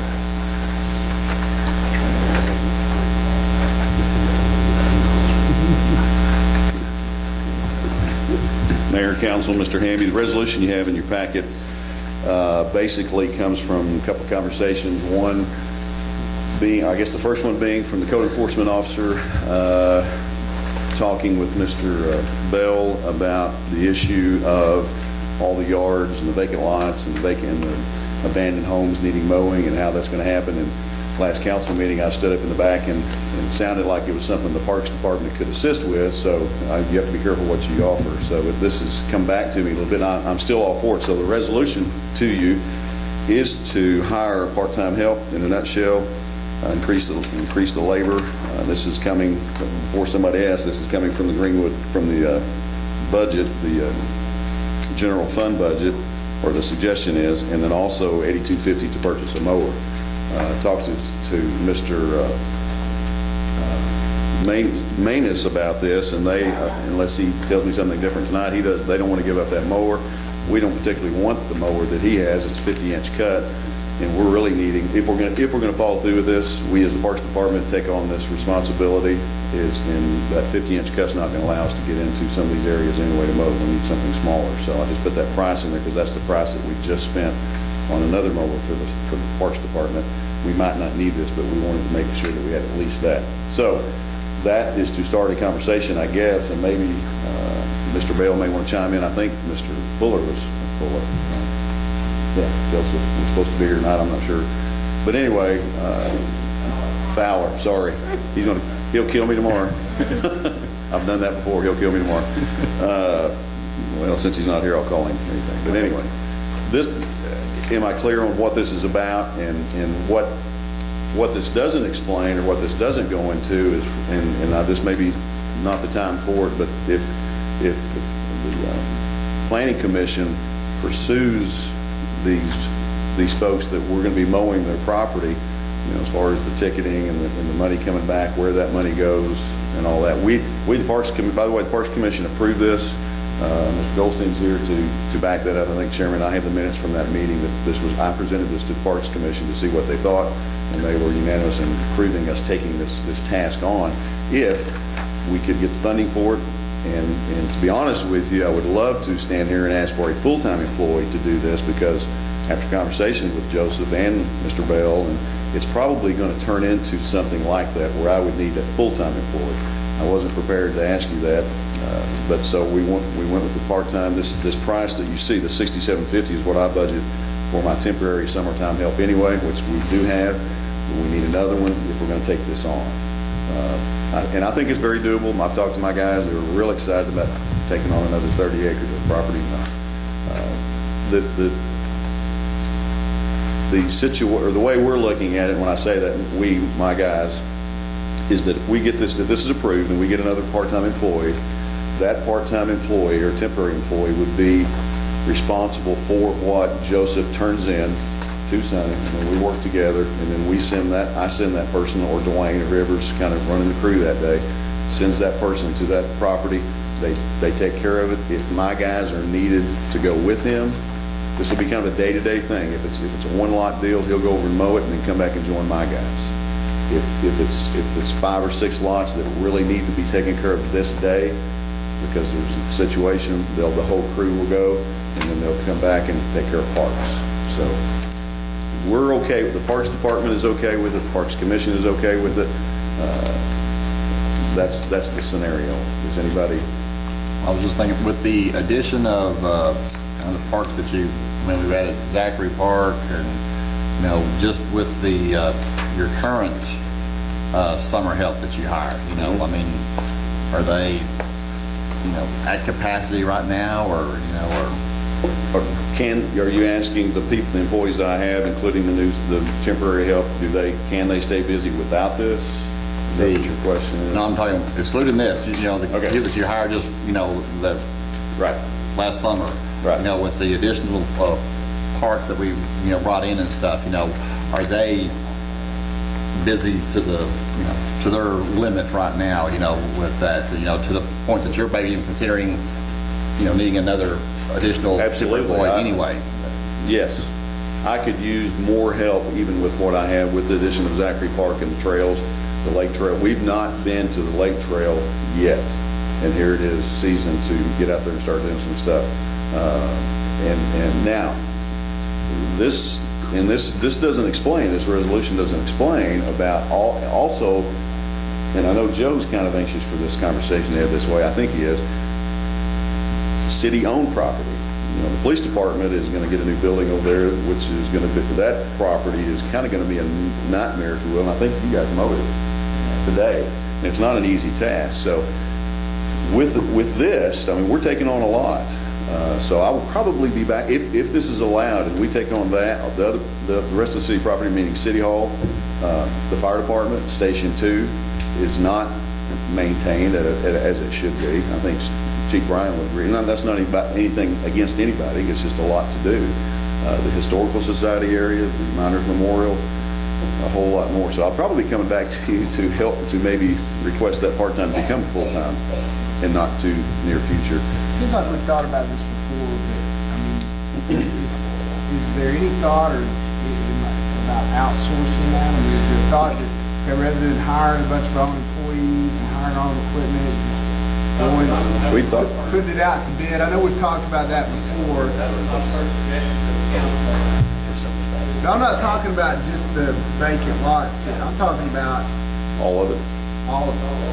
I'm talking about City Hall, and I mean, if you're talking about mowing City Hall, mowing the fire department, new police It's been discussed. I just, from a cost standpoint, are we getting off better by doing it ourselves? That's what I'm just asking. Personally, I think yes. I think a couple of reasons, and I think, I don't know, and maybe it's a little bit selfish, if you will, finally getting hold of that one more full-time employee to get him implanted, because the parks is going to do nothing but grow. So taking on maintaining our property as we do the parks, or we attempt to do the parks, and I can tell you right now, I'll be the first one to say, if you drive up to Bell Park tonight and your headlights cut across there, you're going to think, well, this needs to be mowed. Well, it does, because our guys are heading back up there. They've gotten finished with the other parks and they're going back. So I think as a city, I think it's our responsibility when you start hiring out, and I can tell you, there are a lot of mower companies, if you will, or landscape people out there to hire, and and they're good. A lot of them are good, but they may not see it the same as we do as city employees to take care of it, maintain it like it should be. I mean, City Hall should never look any different than the best park we have. you drive into City Hall, pay your water bill. They're not already mad because they're having to pay their water bill. They shouldn't have to look at grass growing. I mean, again, it's not against anything. Anybody's not being taken care of. But it's just, it should be maintained to park quality. And Greg Cross has been doing that for years. I don't know where Greg Cross is. There he is. Well, he hadn't, but his guys, I mean, that looks like a golf course. And too bad they don't go out there to pay the sewer bill. That'd be a great place. But anyway, that's my 2 cents. I think we would be better off money ahead and everything ahead to do it ourselves. Not trying to take money away from any local landscaping people, but they kind of come and go too. So Make a motion to pass the resolution approving the funds for the part-time employee for mowing and mower. Second. My only question is the mower price. Have we done due diligence in digging in? And I know I've talked with Mr. Cross, and he had certain specs he wanted. And I know for a fact we could have got a mower a lot cheaper, but the specs he needed. no, I know where you're headed, and I'm ready to do that. This price was literally because it's a we need to do it. We need to act on it. I need to get this taken care of because Joseph has a list of 10 that needed mowing last year, and all it did was lay down and now stand back up, and it's getting worse as we speak. But no, the price I put in here is literally what I paid for our last mower that we purchased from Myers, and it's a big 60-inch, and the guys love it. It's for Bell Park, but it's not to go mow. I mean, they can mow the yard with it. It's get in, and again, I think we need to address at some point, not necessarily tonight, but getting in those backyards. I know the ordinance may not call for it, but Joseph's philosophy, if you will, I'm going to quote, tell Joseph I quoted him a couple of times. If you're going to require the front yard to be mowed and it's nothing but a chain link, why aren't we requiring the backyard if you can see it? So most gates are 38, 40 inches to 42, so we're going to need something smaller. I think I'm going to get by with a whole lot less money than that. We will be looking at a smaller machine, and it may not be a riding, it may be a stand-up mower, rider, one of those. They make some pretty neat stuff now. So. Would you like him to get some estimates? Yeah, if that's what you're asking, I will be looking and shopping and. Well, this makes it a good around $15,000 number, so I can live with that. Okay. I just want to add a little bit to it, though. I mean, I agree with what Doug was saying. I mean, we knew this when we started all this stuff. It's just like keeping the police cars up, keeping the fire trucks up. I mean, we knew this when we started this whole master trail system for this stuff. I mean, it's going to impose some expense. I mean, somewhere along the line, we're going to have to take care of it. We can't farm it out to everybody. You know what I'm saying? If that's the case, we could, you'd be hiring contract police work, but we're not going to do that. That's not what we do. So I think we're making the right step as far as having somebody to take care of this stuff. It's only going to get bigger. You know what I'm saying? So we're going to start figuring out for the future. We may have you take Fort Smith Public Schools, but they got a group of guys, all they do is mow. I mean, that's 24/7. That's all they do is mow and weeding. I mean, they got a truck and a trailer with mower. That's all they do from the time they get there to the time they go home. And it's going to get to the point where we keep doing our trail system. It's going to get like that. We're going to have nobody just mow. I would ask a question regarding this resolution. I may be pushing my luck, but if we're approving this for $15,000, I know it's broken up into two. One being maintenance, salary, and one being the purchase of mower, which is going to go separate. If it comes down to the fact that I am able to find what really works for us in backyards or tight spots, less can we utilize that funding over in the salary part and keep that guy longer? Was that be an issue? That may be something that the resolution would have to be. At that time, we need resolution. Okay. If it comes out, just bring it back and Okay. address it. Because Joseph, and this is something, I mean, even though, as we all know, last year we mowed for a long time. And now this year, who knows what's going to happen? I mean, we mowed till October last year, I think. And then one year we stopped in July and August, so you never know.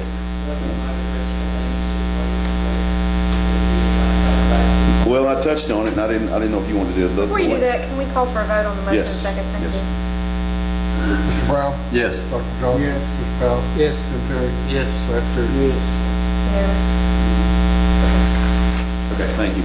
I think what Mr. Bell is referring to is the money, if the lien is put on property, and I'm not familiar with how all this is going to work, but okay, if there's a lien put on the property for, say, whatever it is, $1,000 or whatever, and we've mowed it, and if in a nice world we ever got any money back, where would it need to go? Would it need to go back in the general fund? Is that what we're headed? General fund. Okay, to repay this back. I mean, I think originally when the Parks Department was talking about this, if we were gonna be out the expense, we would want that to come back to the parks, but we're not in it to make money, we're just in it to maintain things better way. Okay, that, So the lien fees will come back to the Parks Department? no, general fund, back to general fund to replace the Yes, money that was taken. Yes, to recoup. Okay, good. Because the Parks Commission, there was a vote for the lien fees to come back into the planning. Yeah. Specifically said when we did that vote, to make sure that we cover our expenses, we're not looking to make any money. We just want to make sure we cover our expenses. So we can revisit that, because all we're interested in making sure that we cover the expense associated with taking on the mower. Basically, you're trying to say, that so the parks let down no money. Right, right. We didn't want to be out any money, that's correct. We didn't want to have to go buy fuel or So- maintain a mower to be able to do this. So But- we need to amend that ordinance.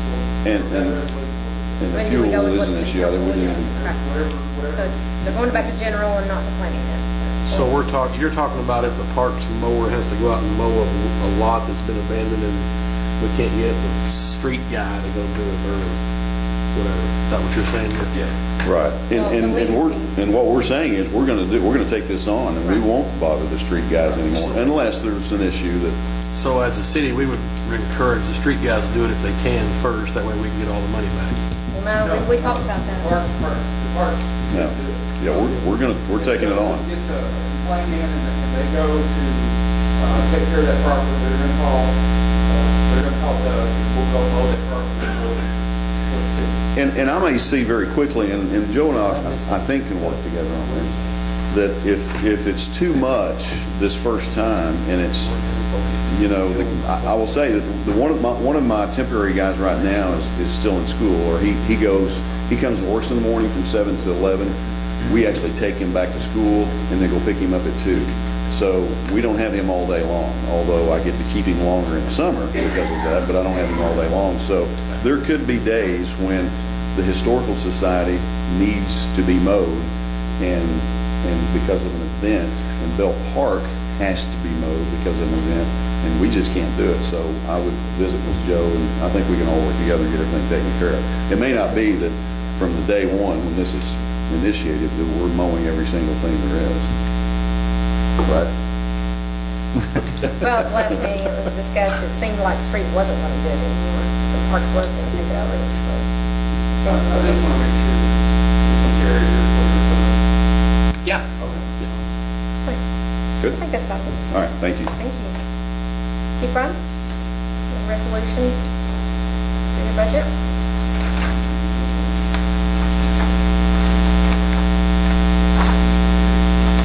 Mayor, council, before you is the resolution amending the 2014 fire fund budget. Basically, there's a need to purchase a new one-ton four-door crew cab pickup for the fire department.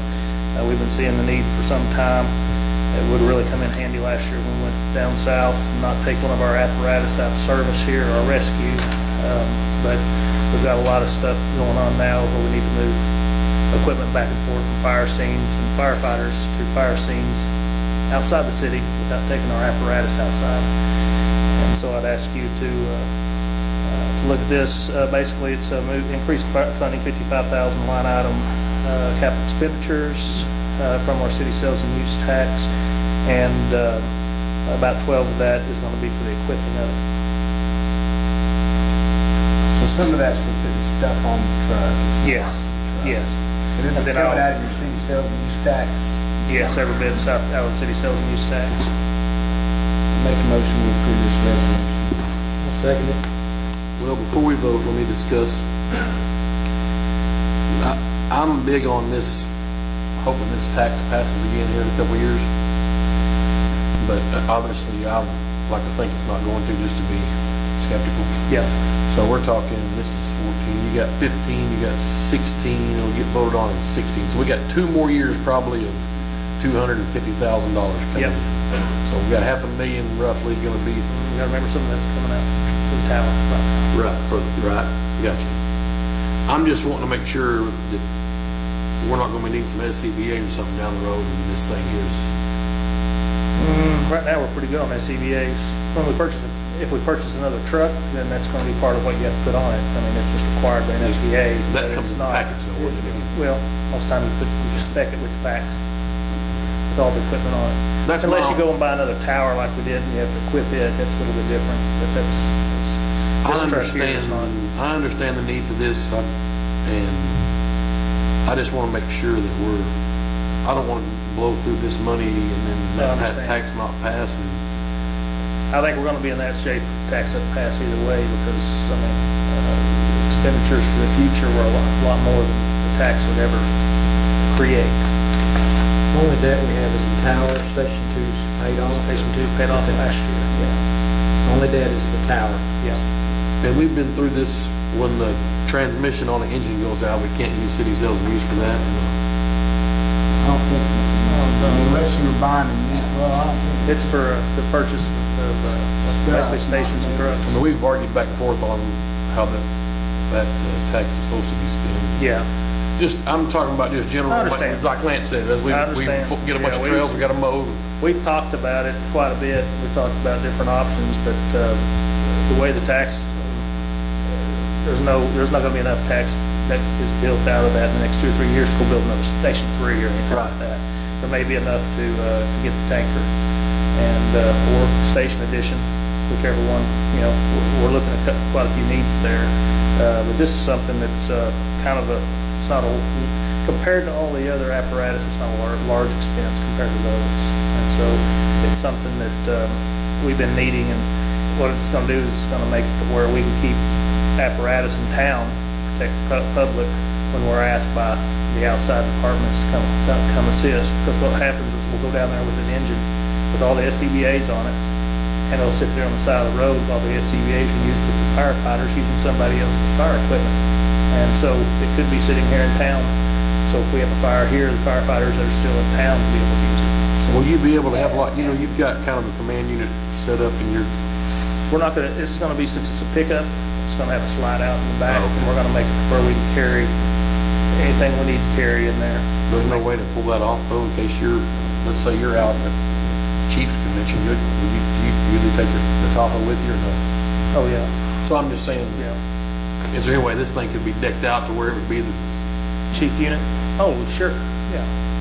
I mean, the way the pullout's gonna be set up is we can go build boxes and put on the thing. It's just a slide-out bed.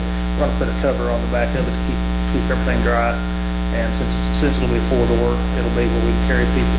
We've got guys going to the fire academy right now, that are going, on their own gas. And it'd be nice, they just take one of our trucks. And, we thought about, every time I think we're gonna use the companion to do that, and we'll get 2 or 3 calls that I'm expected to answer, and I'm throwing gear from one truck to the other, and where's this and that? Well, it's still in the unit, and it's gone. And this has been something, I hate to say it, but we've kind of been putting off, but we're starting to see some needs. It would have came in real handy if we'd got a call to go to Bologna, because we'd have thrown extrication gear on at SCBA's and equipment, and still been able to serve Greenwood with our regular equipment. Tim, it's kind of like a conversation before the parks. We're just growing, and the problems are compounding, and just a piece of equipment needs to solve some problems. Okay, we have a motion and a second on this resolution. We have a vote. Mr. Brown? Yes. Dr. Johnson? Yes. Mr. Powell? Yes. Kim Perry? Yes. Vice Chair, yes. Before you is ordinance to waive competitive bidding on this, and you'll see that it's not the same price. It's $43,284. It's the bid we've got for it. This is a 1-ton, has a Duramax diesel V8 Allison transmission. The trailer and hitch capable of 19,600 pounds. It'll be a little more than carry, pull anything that we have, and that's one of the things that's going to be nice about it with our trailer. And the reason I'm asking this is because fire season has started up. We've already had a grass fire today that I wasn't planning on, and we're gonna have to get this thing ordered and in so we can use it. Is there reasons you're waiving competitive bidding rather than putting out for statewide bid? Is it? The state bid has quite a few things. For one thing, I didn't find that size truck on there. I went and looked the other day, but there's quite a few things it has that those aren't just our options on their type of truck. small correction at the very bottom, it needs to be changed to 2014. Oh, yep, sure does. Mike, do you have any issue with this waiver competitive bidding for schools? Make a motion we adopt the ordinance on first reading by title only, Changing the 2014. changing it to 2014 instead of 2014. Okay. Second. Mr. Brown? Yes. Dr. Johnson? Yes. Mr. Powell? Yes. Jim Terry? Yes. Lance Terry? Yes. An ordinance waiving competitive bidding for the purchase of a 2015 Chevrolet Silverado 3500 HD 4WD crew cab pickup truck, declaring an emergency and for other purposes. Make a motion we waive second and third reading. Second. Mr. Brown? Yes. Dr. Johnson? Yes. Mr. Powell? Yes. Jim Terry? Yes. Lance Terry? Yes. Motion to adopt. Second. Mr. Brown? Yes. Dr. Johnson? Yes. Mr. Powell? Yes. Jim Terry? Yes. Lance Terry? Yes. We'll let you know we are getting, Oh, you gotta do one more. Motion to enact the emergency clause. Second. Mr. Brown? Yes. Dr. Johnson? Yes. Mr. Powell? Yes. Jim Terry? Yes. Lance Terry? Yes. let you know we are getting factory bid assist on this. It's cutting about $7,500 to $8,000 on the price, so we're getting a very good deal on it. The other thing I'd ask is, can I go ahead and give my department report while I'm standing here? Yes. Okay. Fire department had 44 responses during April 2014. That include 3 false alarms, 6 fire-related incidents. Out of those incidents, we had 3 structure fires, a vehicle fire, and 2 mutual aid structure fires. 1 motor vehicle collision with injury accident, 1 hazardous condition incident, 27 rescue medical incidents, 4 mutual aid rescue medical incidents, and 2 public assistances, which basically that was when we had all the wind come through the trees. We've had quite a bit of training. Our new firefighters have went through, and I'll read them real quick, through their Firefighter 1 curriculum. Communications class, building construction, fire behavior, portable extinguishers, forcible entry ladders, ventilation, fire hose, water supply, fire streams, overhaul, skills review up at Lincoln, and structures 1 up at Lincoln. They effectively went through more than half of the fire academy curriculum that it took a bunch of us about 2 years to go through, because we now have instructors at the department that can teach during the day. So with our 19 instructors, it's pretty easy to get guys in, come and teach. We've had a station visit by East Hill 6th grade. Basically, the 6th grade group that came were those that read books, read over 25 books this year, and so they were able to get rewarded, and they came and had a station visit. We also had the East Point kindergarten come through, and this Friday we'll have the East Point 1st grade. We attended the Greenwood Open Car Show. Couldn't believe it. We gave more than 150 fire helmets out, and we ran out halfway through the day, so didn't realize how many kids would be at the car show. Attended FDIC last month, and thankfully you guys, I didn't come back asking for a ladder truck this time. Maintenance, we had pump test on the tower, engine 1, engine 2, and engine 3. Everything passed. I would tell you that engine 3, being a 1986 model, is going to be something that is going to have to be addressed sometime in the future, but it's working well right now. We're still waiting to hear on the status of our 2013 Assistance to Firefighters grant, and that is all. Do you have any questions? Thank you, Stuart. Chief Dawson?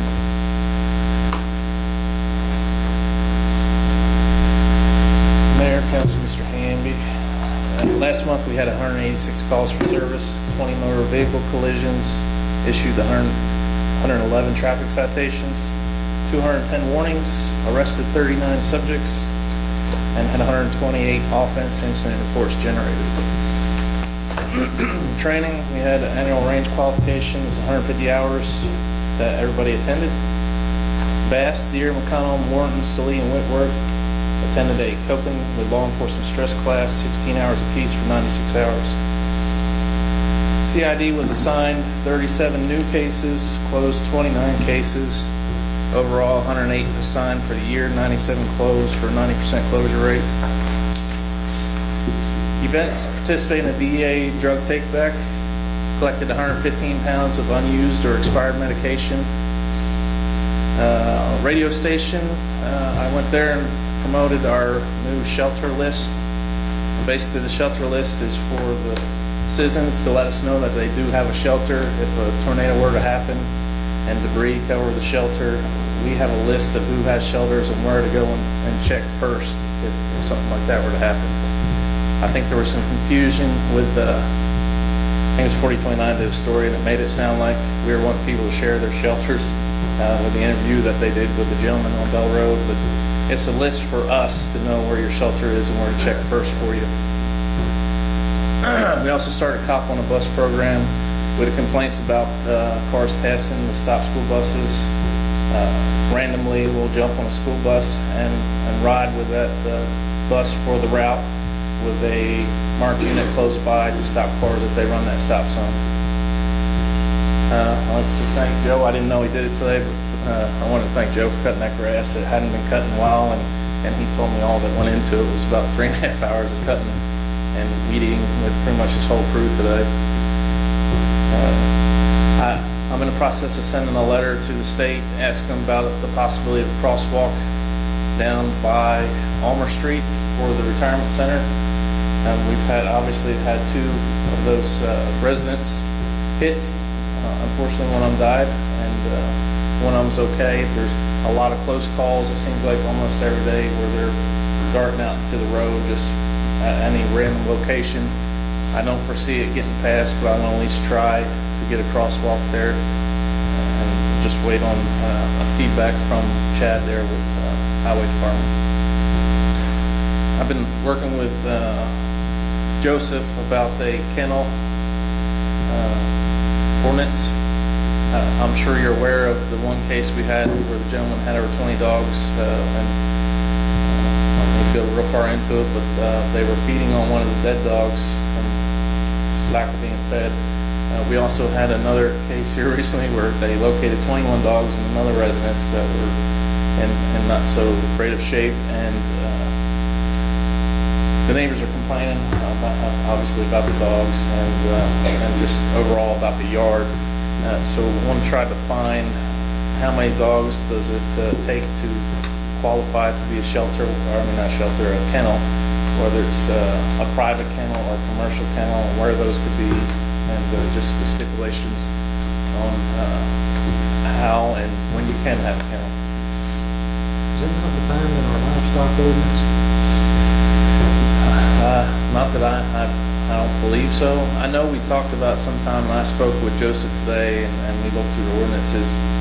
I know at some point in the meeting, I remember we talked about how many animals people could have, and we couldn't find anything that said how many dogs you could have. I know it's been brought up before, but I asked Joseph, and he went through them with me standing there, so he couldn't find anything.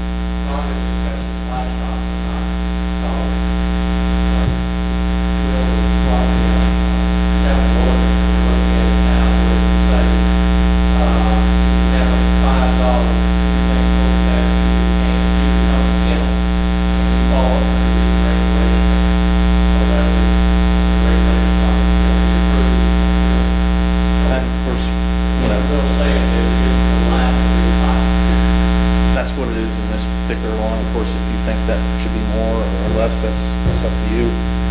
And then there's 2 different kennels, one being a private, that's for just the private citizens' enjoyment for having that many dogs, that would have to be approved by you, and also commercial, where they're raising them for profit, for boarding dogs or anything like that.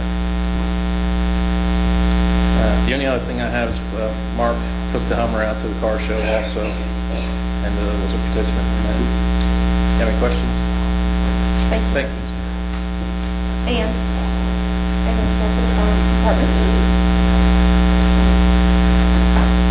All I have for you this evening is, with the report I passed out, city sales and use tax and county sales tax. If you'll notice, the city sales and use tax is up 5.4% for the year. County sales tax is even at 0%. And Luana Gaines, our legislative auditor, is here and has begun the audit. Thank you. John Manis, City Clerk. Mayor, Council, Ms. Sanders. Actually, I mean, everything's been going as normal as can be expected. I did visit with the owners of the 2 properties down on Bell Road that we had discussed last month. The cost for the one, 204 Bell Road, it's 4.70 acres for $175,000. The other one is 5+ acres at 108 Bell Road for $275,000. I'm sorry, I was distracted thinking about city sales and use tax. You mind repeating that again? The one property on 204 Bell Road, the very corner, little brown house, Yes. $175,000, and that's for 4.70 acres. And then the next property is 108 Bell Road, right next to the recycle center.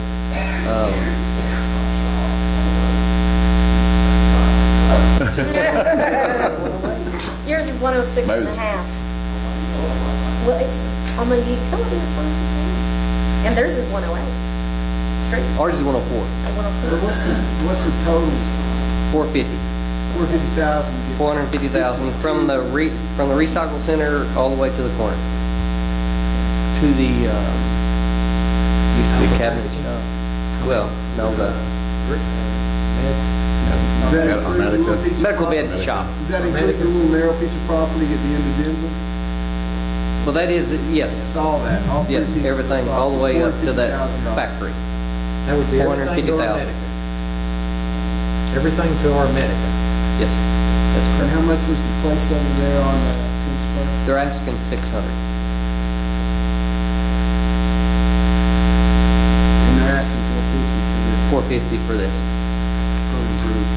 I still like this better than that. Unimproved. That's the only thing about, you gotta think about Yeah, right. this property here. What's it gonna cost to build a shop? I don't know. More than 150,000. More than 150,000. Key word in there is what they're asking. That's right. That's what they're Both asking. places. And That's what both places are. like I said Yes, before, yes. when we had this conversation. That's right. I mean, the city complex is right here on Bell Road. I don't ever see it being out on Ten Spur.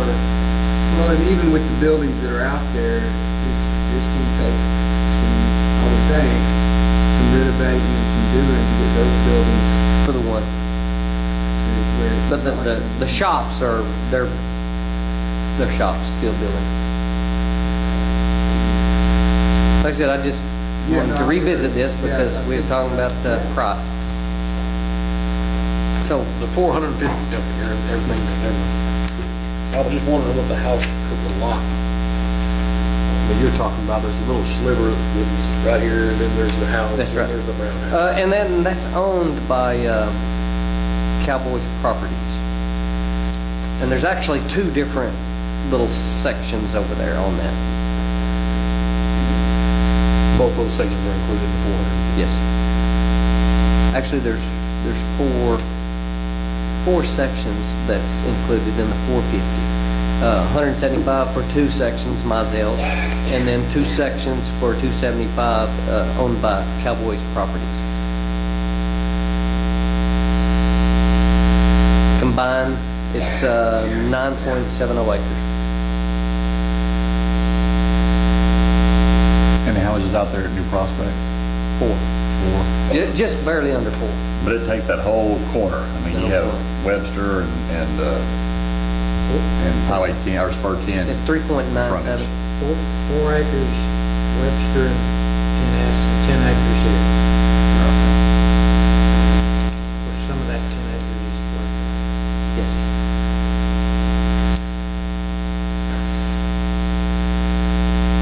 So, any other questions? I have a question about the sidewalk out by, Mount Harmony.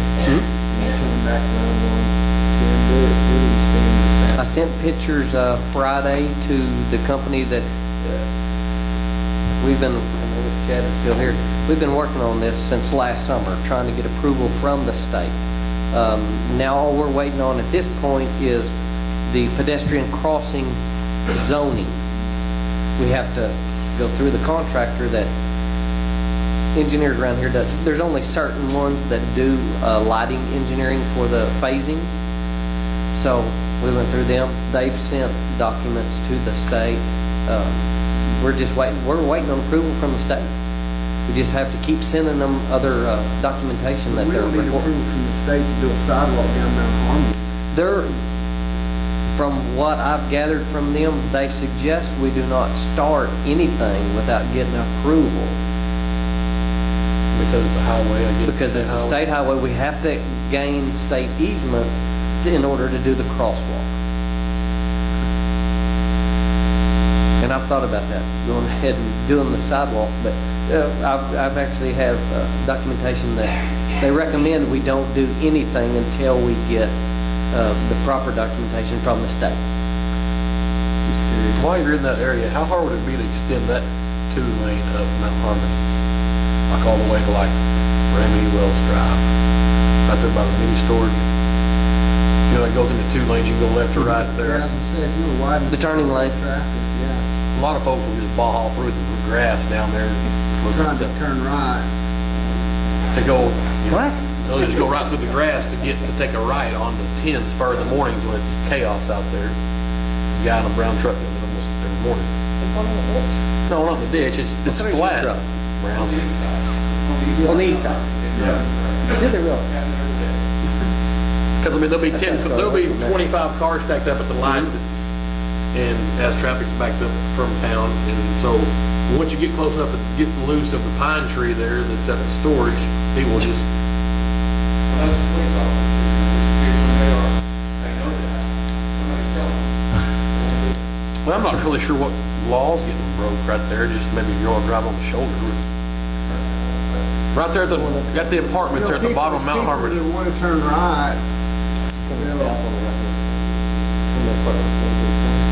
And it's not like taking off at my house and going down the sidewalk. But I mean, So you're not turning off that soon? not that soon. Okay. Where the storage is.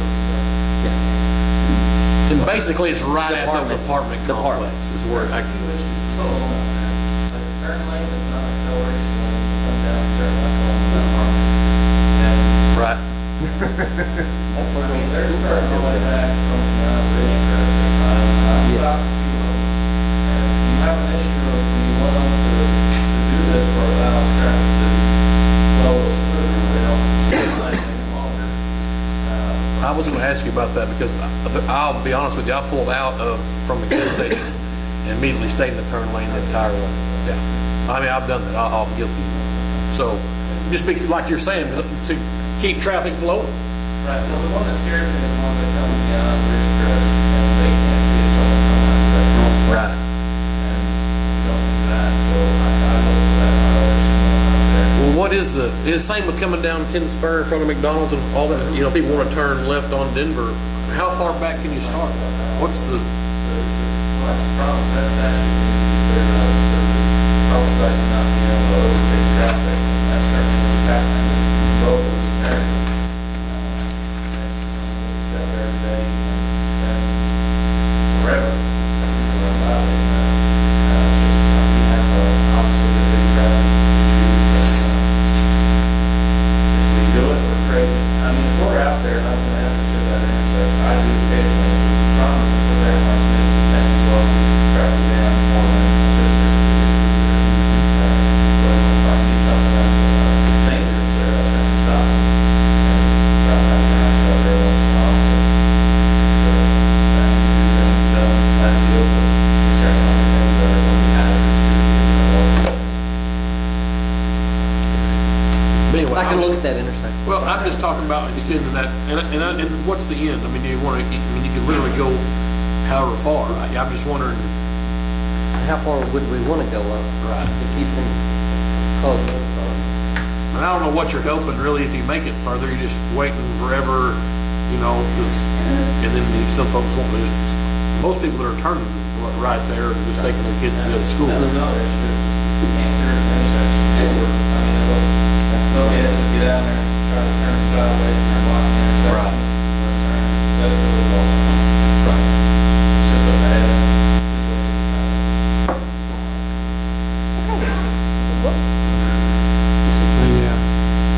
Where were you planning on getting the money for the 2 properties that you're looking at? Where was I planning on getting? The corner Webster and 10. We have that within the street department. We've got a portion of it, How much of a portion? a little over half. So where are you going with it now? You just made us aware of what the costs were. Yes, that's All I was doing was mentioning the cost, because we There's no- discussed that in our last meeting. You've not talked to him any further? No, You've tried to negotiate with him? And when you- neither one, none. Because at last month, I mentioned entering into negotiations, verbal negotiations, and then that, when it was suggested that I talk to the owners of this property up here on Bell. And when you say a little over half, you think half of 6 or half of 450? Over half of 450. Why don't you talk to him a little more in depth? Would that be all right? One of the I think he's probably looking for guidance on what the council's pleasure, which way to go. One of the owners is here. That's all I'm doing is bringing this in front of you and say, because you're the ones ultimately about the money. Who you wanting to browbeat or whatever, you know, I mean, there's, One of the owners is here, and the advisor to the other one is here also. Steve, would you like to say? I'm like Lance, I'm for keeping all this together. except the police So I station. just, Now, I'm talking about only the owners of the property up here on Bell Road. I mean, I don't know anything about that. yeah, You bother. I think Steve would like to. If you would, just keep in mind as we look at the property, while we can go run, that also gives us an opportunity to purchase our own easement right. from Denver Street on across. If we choose to do that, which the planning commission is studying. And I just figure that's a better scenario than coming in someday having to try to do condemnation, take it by force. We would just always never build anything over there, and then the road would blaze on through at some point with the master street. Well, that's the whole issue of trying to build something, have a shop to actually work out of, not just Well, purchase for. No, just to Extinction of have, streets. you want actually a facility, Mhm. but Well, I guess when you say that there's 10 acres, you know, and you did make a reference that some of that's in the floodplain, but is a fourth of that, or, I mean, because I'm seeing that we're getting 10 acres versus Wait. 4.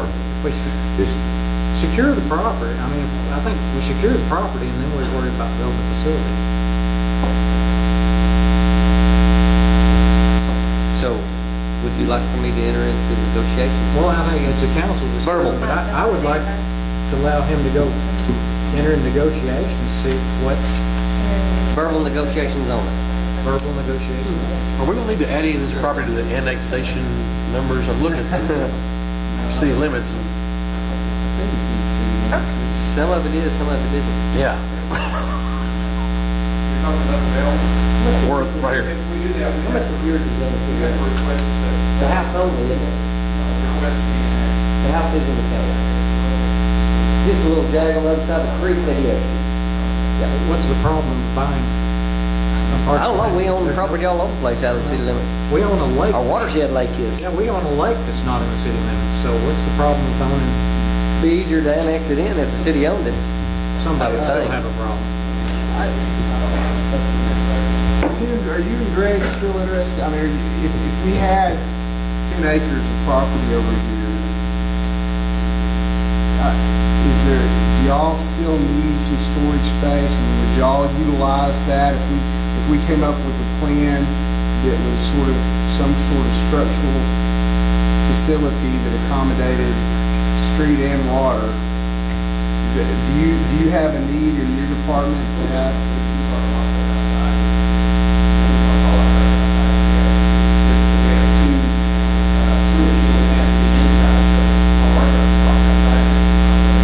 Now, Greg, let me caution y'all before y'all start buying onto this deal, you're fixing to get some of your money for the purchase and price taken.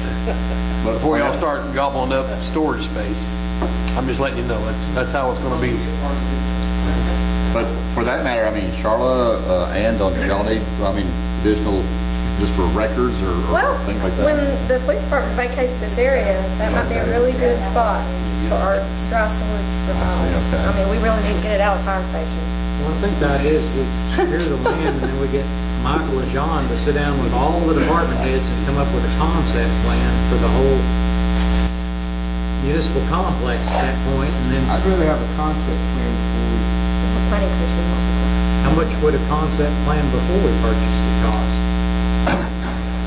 Michael? Depends on if we use Michael the Bells or not. Yeah. Well, could y'all maybe get with Because Michael there's- between now and then and kind of have him draw up a concept plan for the property?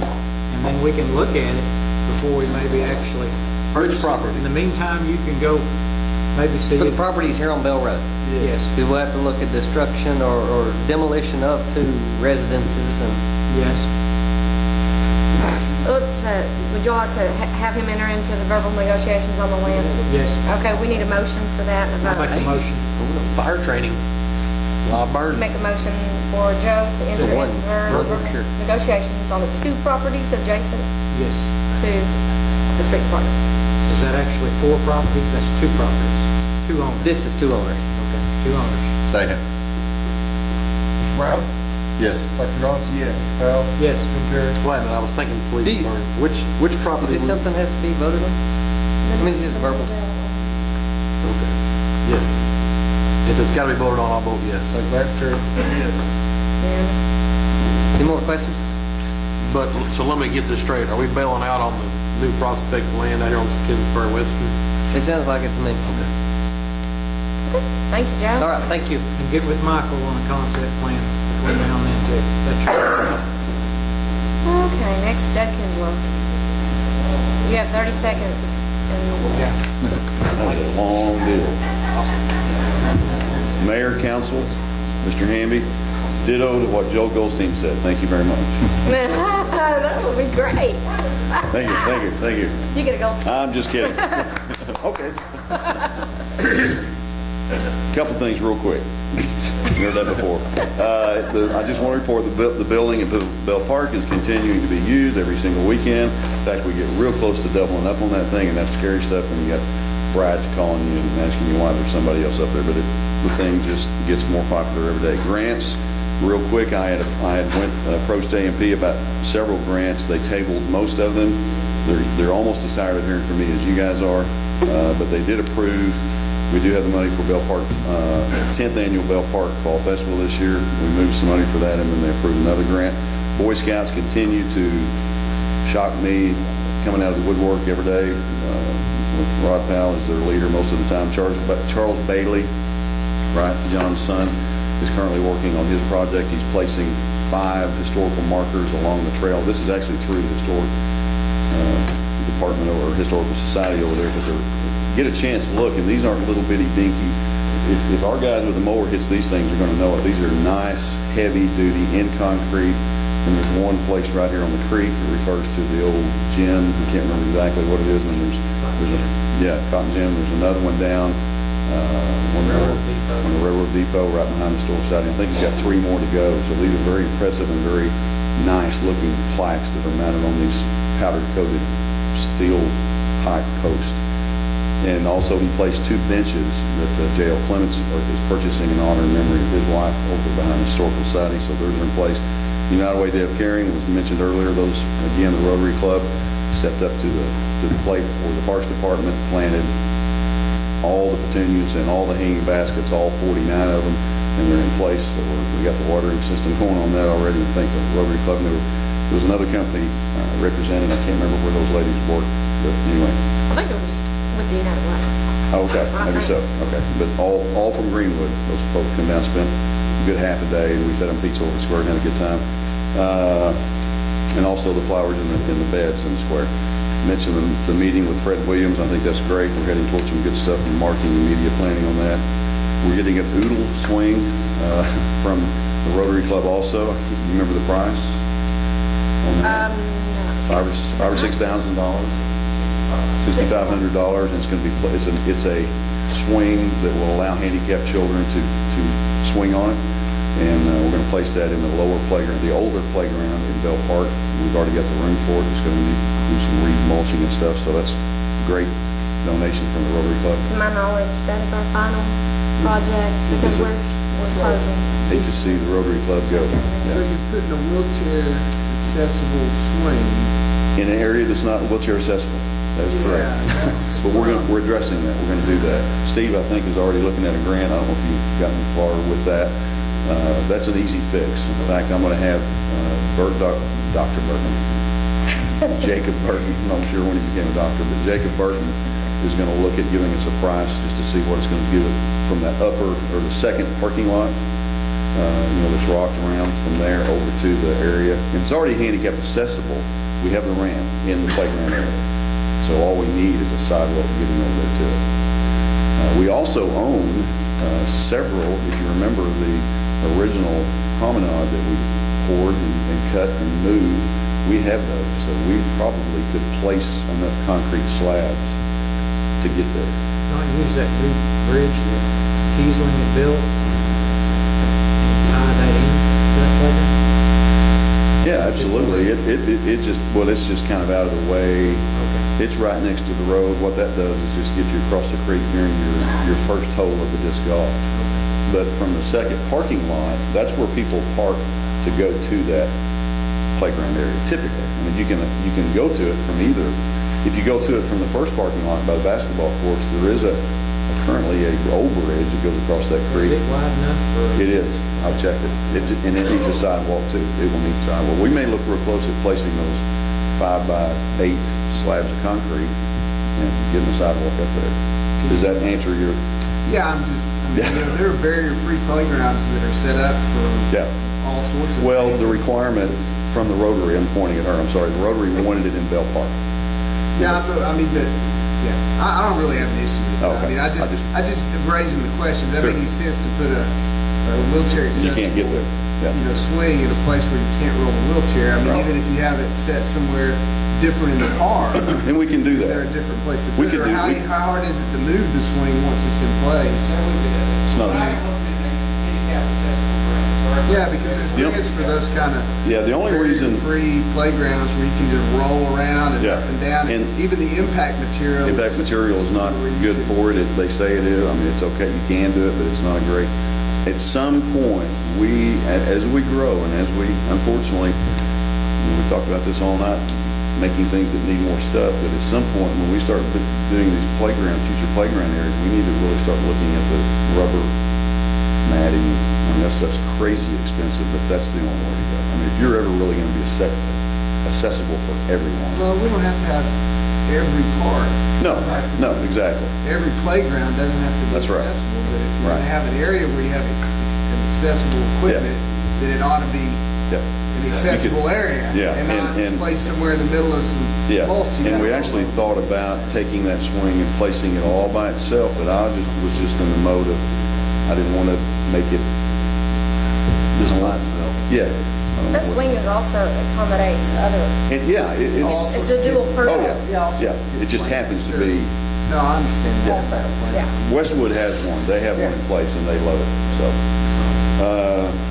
That is all I have. I was having a question, just again on the update on the fencing around the square. Yes. I mean, where do we stand on that? We have the money, we have it in our account, the money's here.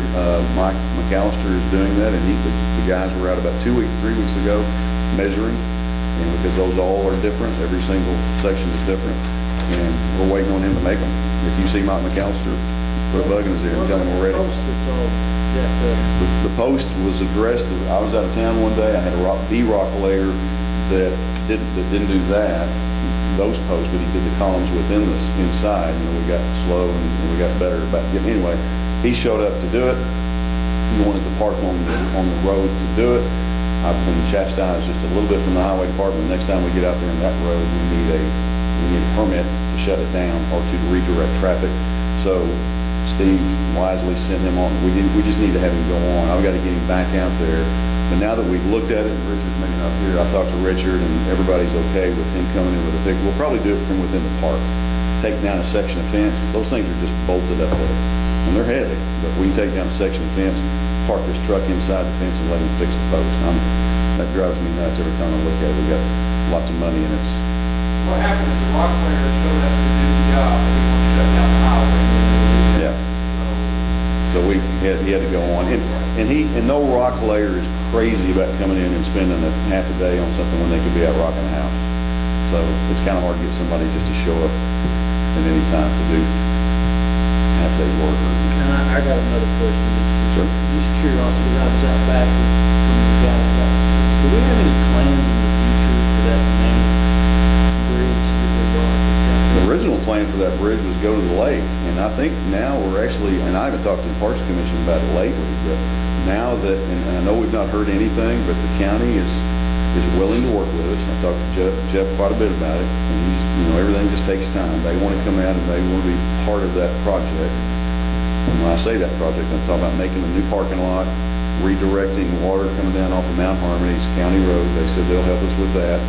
And then maybe my first want for that bridge or wish was for that to go across that inlet to get over to, which is now a trail, and it's 90 foot long. That's probably 150 to 170 foot across. So it's going to require some approaches to it. If Michael's not busy while he's drawing up that other. I'm just curious. We got to get. I want it somewhere. It's going to take. And it's going to take some. We had to hire a crane to unload it and all that. I just didn't know if it was in anything. Yeah, definitely. Yeah, it was just one of those things. We got it because it was available to get, and I hate it that it's back there, but that's where I'd like to see it. There's probably other places it could go, but I think that's the best. I think that's the best fit. I've got a commission, but and that's it. Yeah. I was with Greg and Tim back there, just kind of walking around. I was like, man, that's it. Yeah. We've added to that, I know we're trying to clean that up, and the Parks Department's helped add stuff to it. And there's timbers out there, by the way. I don't know if you saw the trusses. We got that for $5,000, and it kind of looks like a pile of old wood, and indeed it is. But we believe that that's going to go up and form a really nice old. That's from the old train station depot in Fort Smith on Midland or on Wheeler. So we think that's going to make a nice big pavilion someday too. So yeah, to answer your question, we want to get it somewhere. It's going to be a project. Just making sure we haven't forgotten it back there. No, not at all. No, it pains me to extend this presentation, but I would have done a long time ago.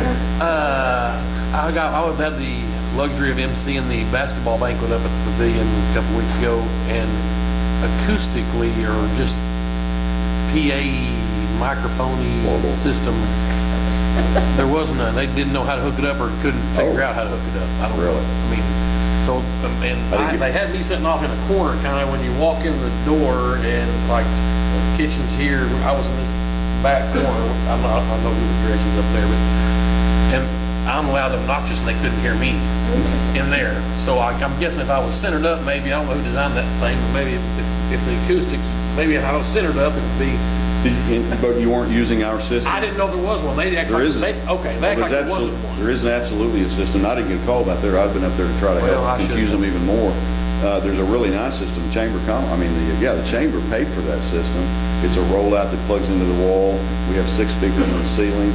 Well, I thought there was, but they act like they couldn't make heads or tails. So and they may not have known. I mean, it's not out there for everybody. You have to let us know. I mean, if they'd let us know. Now, it's still a concrete glass rock block building, and it's not the best. I sound really nice singing in there, if you can imagine, really late at night, but it's not great. Michael helped us out by across the top. There's whatever those panels are called to help a little bit, but yeah, we do have a system and it works. Okay. We've got 2 cordless mics, and we just Thank you, Doug. You're welcome. Thank you. So, Bill.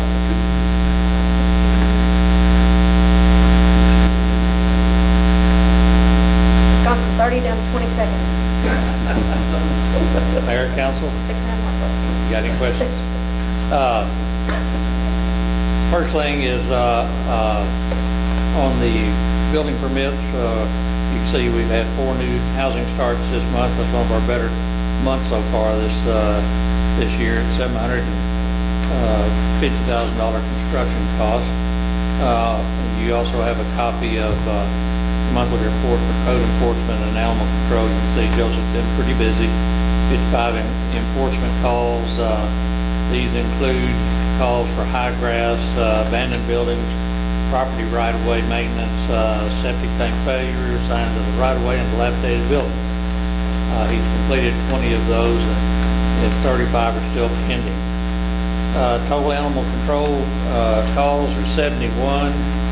For the month, he transported 26 animals to the Sebastian County Humane Society and 15 local vets. He assisted Greenwood Police Department in seizing 18 dogs at one location. And like Will said, we're in the process of writing an amendment to our animal control ordinance, limiting the number of animals allowed to, the way it's written now, 5 before it become a private kennel. At that point, they would need a business license and approval with the planning commission.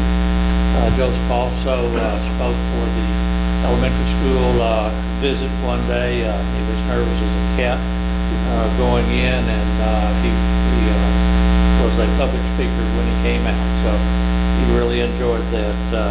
We're in the process of accepting bids for the cleanup of some properties around here. One of them is the one the gentleman was talking about on Denver. At a certain point, we surpass anything that Doug's going to be able to mow, and probably up to the point that it would either take Joe or whatever. So we figured at that point we need to get an independent contractor to come in here. For example, the Denver Bayberry.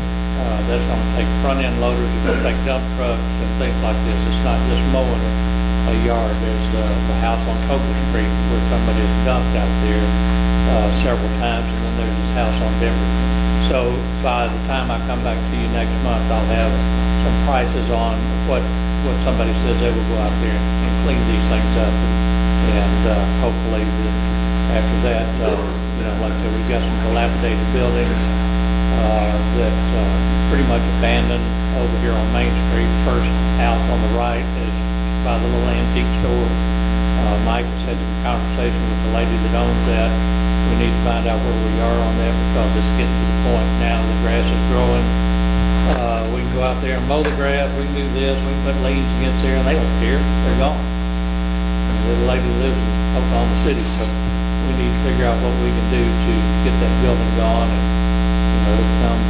Is this the lady that says that she gave the property to the Holland? Yeah, and the Hollers don't know anything about it, and the city's trying to get her property, and on and on and on, it just goes back and forth. And we just need to get that house cleaned up, and like I said, it'll become property of the city, and then we'll have to maintain it. She said she gave it to someone? It's several stories. I mean, she's an I don't older, think she's competent. she's an elderly lady, Hours at a time. and Story changes. I talked to her, and then I gave her the money.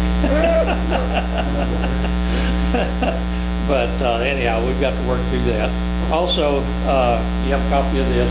This is the fiscal year for planning for the MPO. This is information for you guys. I know from time to time people say, well, what are you doing out here on 71? When's that going to be completed? Well, this tells you when. Also in there, you'll see we're still on the list for Per 10 and Highway 10 widening in 2021. And Per 10 widening from Denver in 2026, and Spur 10 widening all the way out to in 2026. This is when we're on the list, and they start working their way down in order of what they consider is important. So that tells you that they don't think that's too important. Also in the technical committee agenda, it shows proposed study, Spur 10 Spur Southern Bypass study is back on the books. We were taken off for 3 years for reasons that we don't need to discuss, but we are back on the list for studying, and so hopefully we'll come up with with an idea of what it would cost to do a southern bypass and bypass our town square. So that's all I have. Any questions from you guys? That fellow that was here, will we give him some kind of, is there a way to give him some feedback, maybe let him know that we're gonna put it out for bid and come back to the council? What was that, Lee? The fellow that was here talking about the place on the I would tell Joseph to get in we get touch so with few him. people show up and actually take the time to come. I'd just like to make sure we give them Like I some said, feedback. Joseph is on top of this, and I will get him in touch. I'll tell Joseph to get in touch with him. You and tell left him his what- name and address Yeah, out I there. have his If we could name. just Yeah. give him a letter, call or something, let him know we talked about it, we'll try to get it The fixed. problem, we're dealing with government, and we can't react like that. We have to do things, and we have to get permission, we have to, if it goes out on bid, we have to waive competitive bidding and all that. And they, some people think, well, we can just snap our fingers and it's done. But we will let him know that we are He working. was nice about it. Yeah. I know, Sonny, on this, when you're talking about the widening, 2021, I just want to still emphasize that still is when if they look at us, we still kind of have to have some money set aside so that we can participate. Yeah, and there they figure out there, and every year that figure goes up. And so it's one of those things that, we're going to have to make a decision one of these days is, are we going to go through with it? Now, some of this would be eliminated if we do the southern bypass and divert traffic down Highway 10 instead of 10 Spur. They're looking at this as 10 Spur, Highway 10 and 10 Spur is going to be the main traffic artery. Now, if we do the southern bypass, then it will divert traffic down to Highway 10, and then you can still turn and go down 10 Spur, but you can slow the traffic down by, stoplights or whatever, and make people go where it's easier to flow. And, so you don't get that ebb and flow on 10 Spur. They'll go down, get 10, and they'll be out at Highway 71 and 10 Spur before you get down to McDonald's this way. That's just the way that they will move the traffic. And it'll also, if we do that, that will also bring the square, actually from Highway 96, the CVs back into the city. That'll be a city street. It won't be a state highway. So we'll be in control of the maintenance, and we can block off, between here and the county courthouse for freedom fest if we want to. Remove stoplights if need be. Yes. But that's, like I said, that's a long range plan, and when we get the study back, it'll give us a little bit more information to see what we want to do. Thank you, Simon. Tim? I'm sorry I didn't call you earlier. You All right. Still thought I lived at 108 Bell Road. To update you on some of the projects we had hanging out there tomorrow. We're doing startup on the solenoid control valve. We haven't talked about that in a long time. It's had numerous delays due to weather. The electric company couldn't get in there and set a pole because the ground was so soft and marshy, and we could go on and on. It's been a big little rodeo.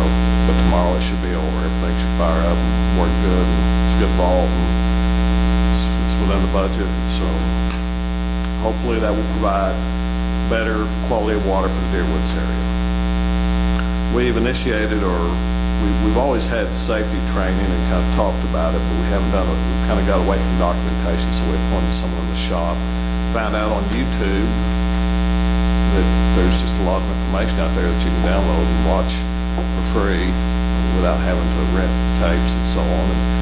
And by appointing someone to keep up with that paperwork, he gets everyone's names and it's written down, so hopefully that will help us in the future if we ever have any situations. We're reminded that we're in a very dangerous business, and we're fortunate every day that no one gets hurt. We replaced and repaired a fire hydrant at Hickory. Actually replaced it, we didn't repair it. It was frozen, cracked. We repaired a 12-inch raw water line at the treatment plant. We put a belly clamp on it. It was ductile iron. It was one of the newer pipes, but the deflection was off on it. Had a fiber optic right beside it, probably about that big, probably about that far from us. The Vactron unit enabled us to dig it up, and we didn't know where the fiber optic line was. We didn't have it on plans, and no one will locate it because it belongs to us. But if you break it, it belongs to us, and it's very expensive to have fixed. So anyway, got that fixed. I think the cost for the belly clamp is $300, pretty inexpensive. We continue our GPS work on water mains. The girl from Western Arkansas Planning Development comes down, and we kind of work to their time schedule and provide help, and we've already done the meters and fire hydrants, but it's a work in progress. Every year we get a few more fire hydrants, and the data changes and the meters change, and so it's kind of work in progress. Clean up the creek area around the shop, looks better. It's a work in progress also, and we're having, working with Randy, one of Joe's guys who's a pretty good fabricator. He's building us some pallet racks, and we've got a lot of junk. It's hard to make the junk look good, but it's good junk. We recycle, we salvage it, we use it, so we don't want to throw it away, but we want to organize it where it don't look so bad.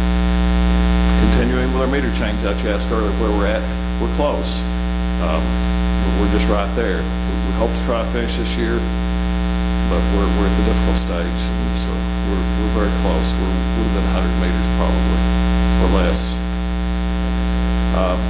Working on layout for a couple of water improvements, one being on the Nashville Street area and North Bayberry, Heritage Hills area, up above the high school, and one being on Bass Grass Creek. We're going to combine them together. They'll probably attract different bidders because they're different types of projects, but by at least bidding them out with options A and B, we can at least save on advertising. It's ridiculous. I think the advertising is $500 or more just for one advertising. So those should be coming out pretty soon, and they are budgeted. Myself and two others attended the AWWA conference in Short School. Received training April 27th, 28th, and 29th, and a vendor down there gave us a couple of saddles, one of them being a 6x6 tapping saddle, which is to try their product, and it happens to be a very good product. And they're about $600, so next time we put a fire hydrant in or do a wet tap, will be $600, and that's not a lot of money towards my budget, but that softens up that trip anyway. And last year they gave us about $400 coupling of the type and style we're already using. So sometimes vendors, if you just ask them, they'll kind of give you little things there and down there to use them in our line of work. Other than that, we're very busy. We've got advertisements out for an employee. We're in that process of screening, looking through it, and calling people in. Right now, we've got more work than we can do every day. We're just chipping away at it. So, any questions? Anything the Parks Department can do? I don't know of anything. Thank you, Tim. Greg, last but definitely not least. Thank you, Mayor, members of City Council, Mr. Hamby. Discussing by the way, spending money on the facilities over here, and you can ask him on this because he's told me about it many times. We were, Water and Sewer and Street went in and bought the building. So it's owned by 1/3 of each. Then Water and Sewer went over, bought the building. So it's earned half and half. And then Water went over, bought the building. So they actually own a third, a half of the building, whereas Sewer owns a third and a half. So they said, we don't want to rebuy something we've already paid for one. But we have no problem, spending money for more land for development a little later. So, okay, our second quarter biomonitoring test, we passed it. Good thing. Those are very hard to pass. We had to stop our sewer line cleaning because that causes grease and can cause problems with very delicate testing. We got about 1/3 of the sanitary sewer lines done. We're talking 32 miles, around 550 stops to run. If you can run 20 a day, you've done pretty good. Our average flow for April in wastewater was 1,036,000 a day. Our total for the month was 31,066,000. Last year it was 40 million, so it's a little bit less rain this year. And water, we started testing for our fluoride. We're not installed yet. We had to go through this grant. Didn't have a choice. Of course, the great thing is they're giving it to us. So right now, we don't have fluoride. We do have fluoride in the water, but any water that we put in with it takes it away a little bit. You want at least I think the new rules are supposed to be like 0.7 parts to 1.2. And right now, we're getting averaging about 0.5. So we're just. Is there ever a public we talked about this at one point, sort of a public announcement, let everybody know that we now have fluoride in our water? Because I know there's some people, you don't want to give too much fluoride, and some of the pediatricians in town, they find out you got Greenwood water, they're putting your kid on fluoride drops. Ever since we started James Fork has fluoride. They're at about a 0.8. I think they try to average 0.8 to 0.9. It's in your CCR that we send. You saw that nice citizens report that we send out, and it'll tell how much they put in. But when we make water with that, of course, the more we make, the more we dilute it. Once we get this building in, and like I said, it's going to be about $113,000. We're just going to pour a slab, put a fiberglass building, put a main storage, and then a day tank. The day tank is because this is very poisonous material if you put too much in it. So if you accidentally ran too much, you'd only run as much as that 5-gallon day tank or something like that. But we'll bring ours up to the .7 up to 1.2. So we've had it ever since we've got James Fork. It's been real diluted. We've just been having diluted. And of course, as the summer goes on, this winter, 89% of the water is James Fork, so you've had it probably even higher. But now as the summer goes on, like this weekend, they were using water fast. So good thing. We make all the water you want. Happy to do it. We're gonna, as much as you want to use this year, as much as you can afford, just go for it, because no restrictions on it. We won't have those for quite a while. I just looked at some, and I believe I was really expecting our consent order. There's an administrative order that you go on if you're not meeting specifications, which is the trial of methanes. It got to the point to where they put us on a consent order. That means we're getting ready to fine you $56,000. I opened it up just right before the meeting. I could read it a little bit better, but I was waiting to be fined, and it said they lifted it. So, I don't know how, because we just failed, or excuse me, the water that was sent to us failed. But we're working on that still right now. That's another thing at the treatment plant. I had it ready to go. It's engineered via the people that sell the unit, and this is for the trihalomethanes stripper. It goes in the tank, and it was all ready to go. I talked to the health department. They said, nope, we want an engineer to do it. So another $13,000 for engineer to re-engineer it for their approval. Once we get it in, I'm hoping to get it in during the third quarter, which is our worst time. But once we get it in, that all should go away. So, we had 17,241,094 gallons between us and James Fork, about 15 million. So we're just going to keep going up and up. Once we get a few years from now, I'm hoping we get to where we're just running, at least 10, 12, 14 hours a day, as much as we can make and buy the rest. I think in 8 or 10 years, when you look at this, you're going to go back, and that's when the contract comes off for the land. And if we wanted to, we could close the plant. In 10 years, you're going to look at it, and you might say, yes, let's close it. We've got plenty of water.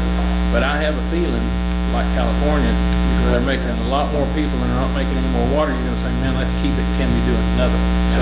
So it's just something to have there. And right now, we're on no restrictions. You buy it, I buy it from 15 million take or pay, and make as much as you want. Happy to do it. So buy all, keep your yards green. Appreciate it. That's all I got. Thank you, Greg. All right, we're at the council forum. I got something. All right. It'll be quick. Mine will be quick. I just, I've sat through 4 mayors, and I casually mentioned Charlotte, and Press is not here right now, so I don't mind saying about the horrid conditions of the creek back there. And I figured it fell on deaf ears. It had on all the past mayors. They never even. Charlotte said, "Let's go look at it." So we went down there and looked at it, and she said it does look bad. There's 5 tires, a basketball goal, a electrical panel laying in the bottom, plus pieces of this and pieces of that, general trash and oil buckets. And I said, this is unacceptable for the city of Greenwood that's focusing on people down Denver and saying clean up your mess when our mess looks worse than anything. So the next day, I answered the phone. Joe called me and said, "What are you doing to me? You're ruining my life. I hate you." And he said, "What's your expectation?" I said, "Mow your grass and pick up your trash. That's my expectation." I hung up. And then Tim and Greg called and said, "Come over here and talk to us. See what your expectation is." We walked down there and I said, "My expectation is that it be the way God left it." And they said, "Well, we can't get it that far." And I said, "Then get as close as you can." And then I walked off. And then Charlotte calls me 3 days later and said, "Come look at it." And it looked nice. And it looked really good. So Charlotte's done something that I hadn't been able to get the rest of the mayors to do, and Charlotte's my new favorite mayor. So, Thank you, Ron. that's it. Thank you guys for your help on that. And thank you, Greg, and thank you, Tim. They did great. And thank Joe. I mean, they came to attention. They said, "We'll do it." That's right. It's still in progress. 6 tires. One's a white wall. Anybody else on? Yeah, I got some. Last month I asked you guys to give me a little blessing to have Michael. I gave you all, Michael passed you all that bill to kind of look at. It's just to chew on for the covered stuff on the back of the fire station. I like it. So but this ain't nothing set in stone. He just kind of whipped this up. I kind of pressured him into having me something tonight for you guys. So just look at it, and we'll get a little better deal on it, and then we'll come back and discuss it. Keep going. Would you like it on next month's agenda? No, I'll get with Michael and we'll Okay. get something kind of down in stone and kind of get a little more serious about it. But I just want to give y'all some kind of idea of what we was kind of looking at. There's nothing else. I do have one request, and that is keep praying for Jim Gossett. He is still in the healing process in Dallas, and we need to remember him in our prayers, him and his family. So Make a motion, that's- we adjourn. Second.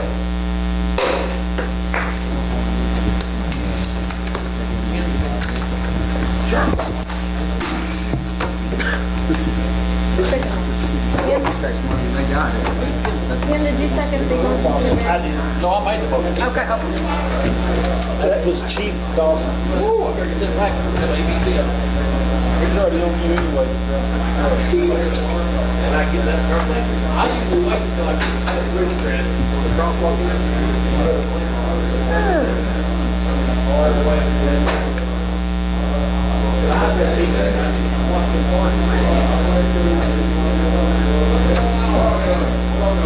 Good Lordy. Cody's gonna be a little long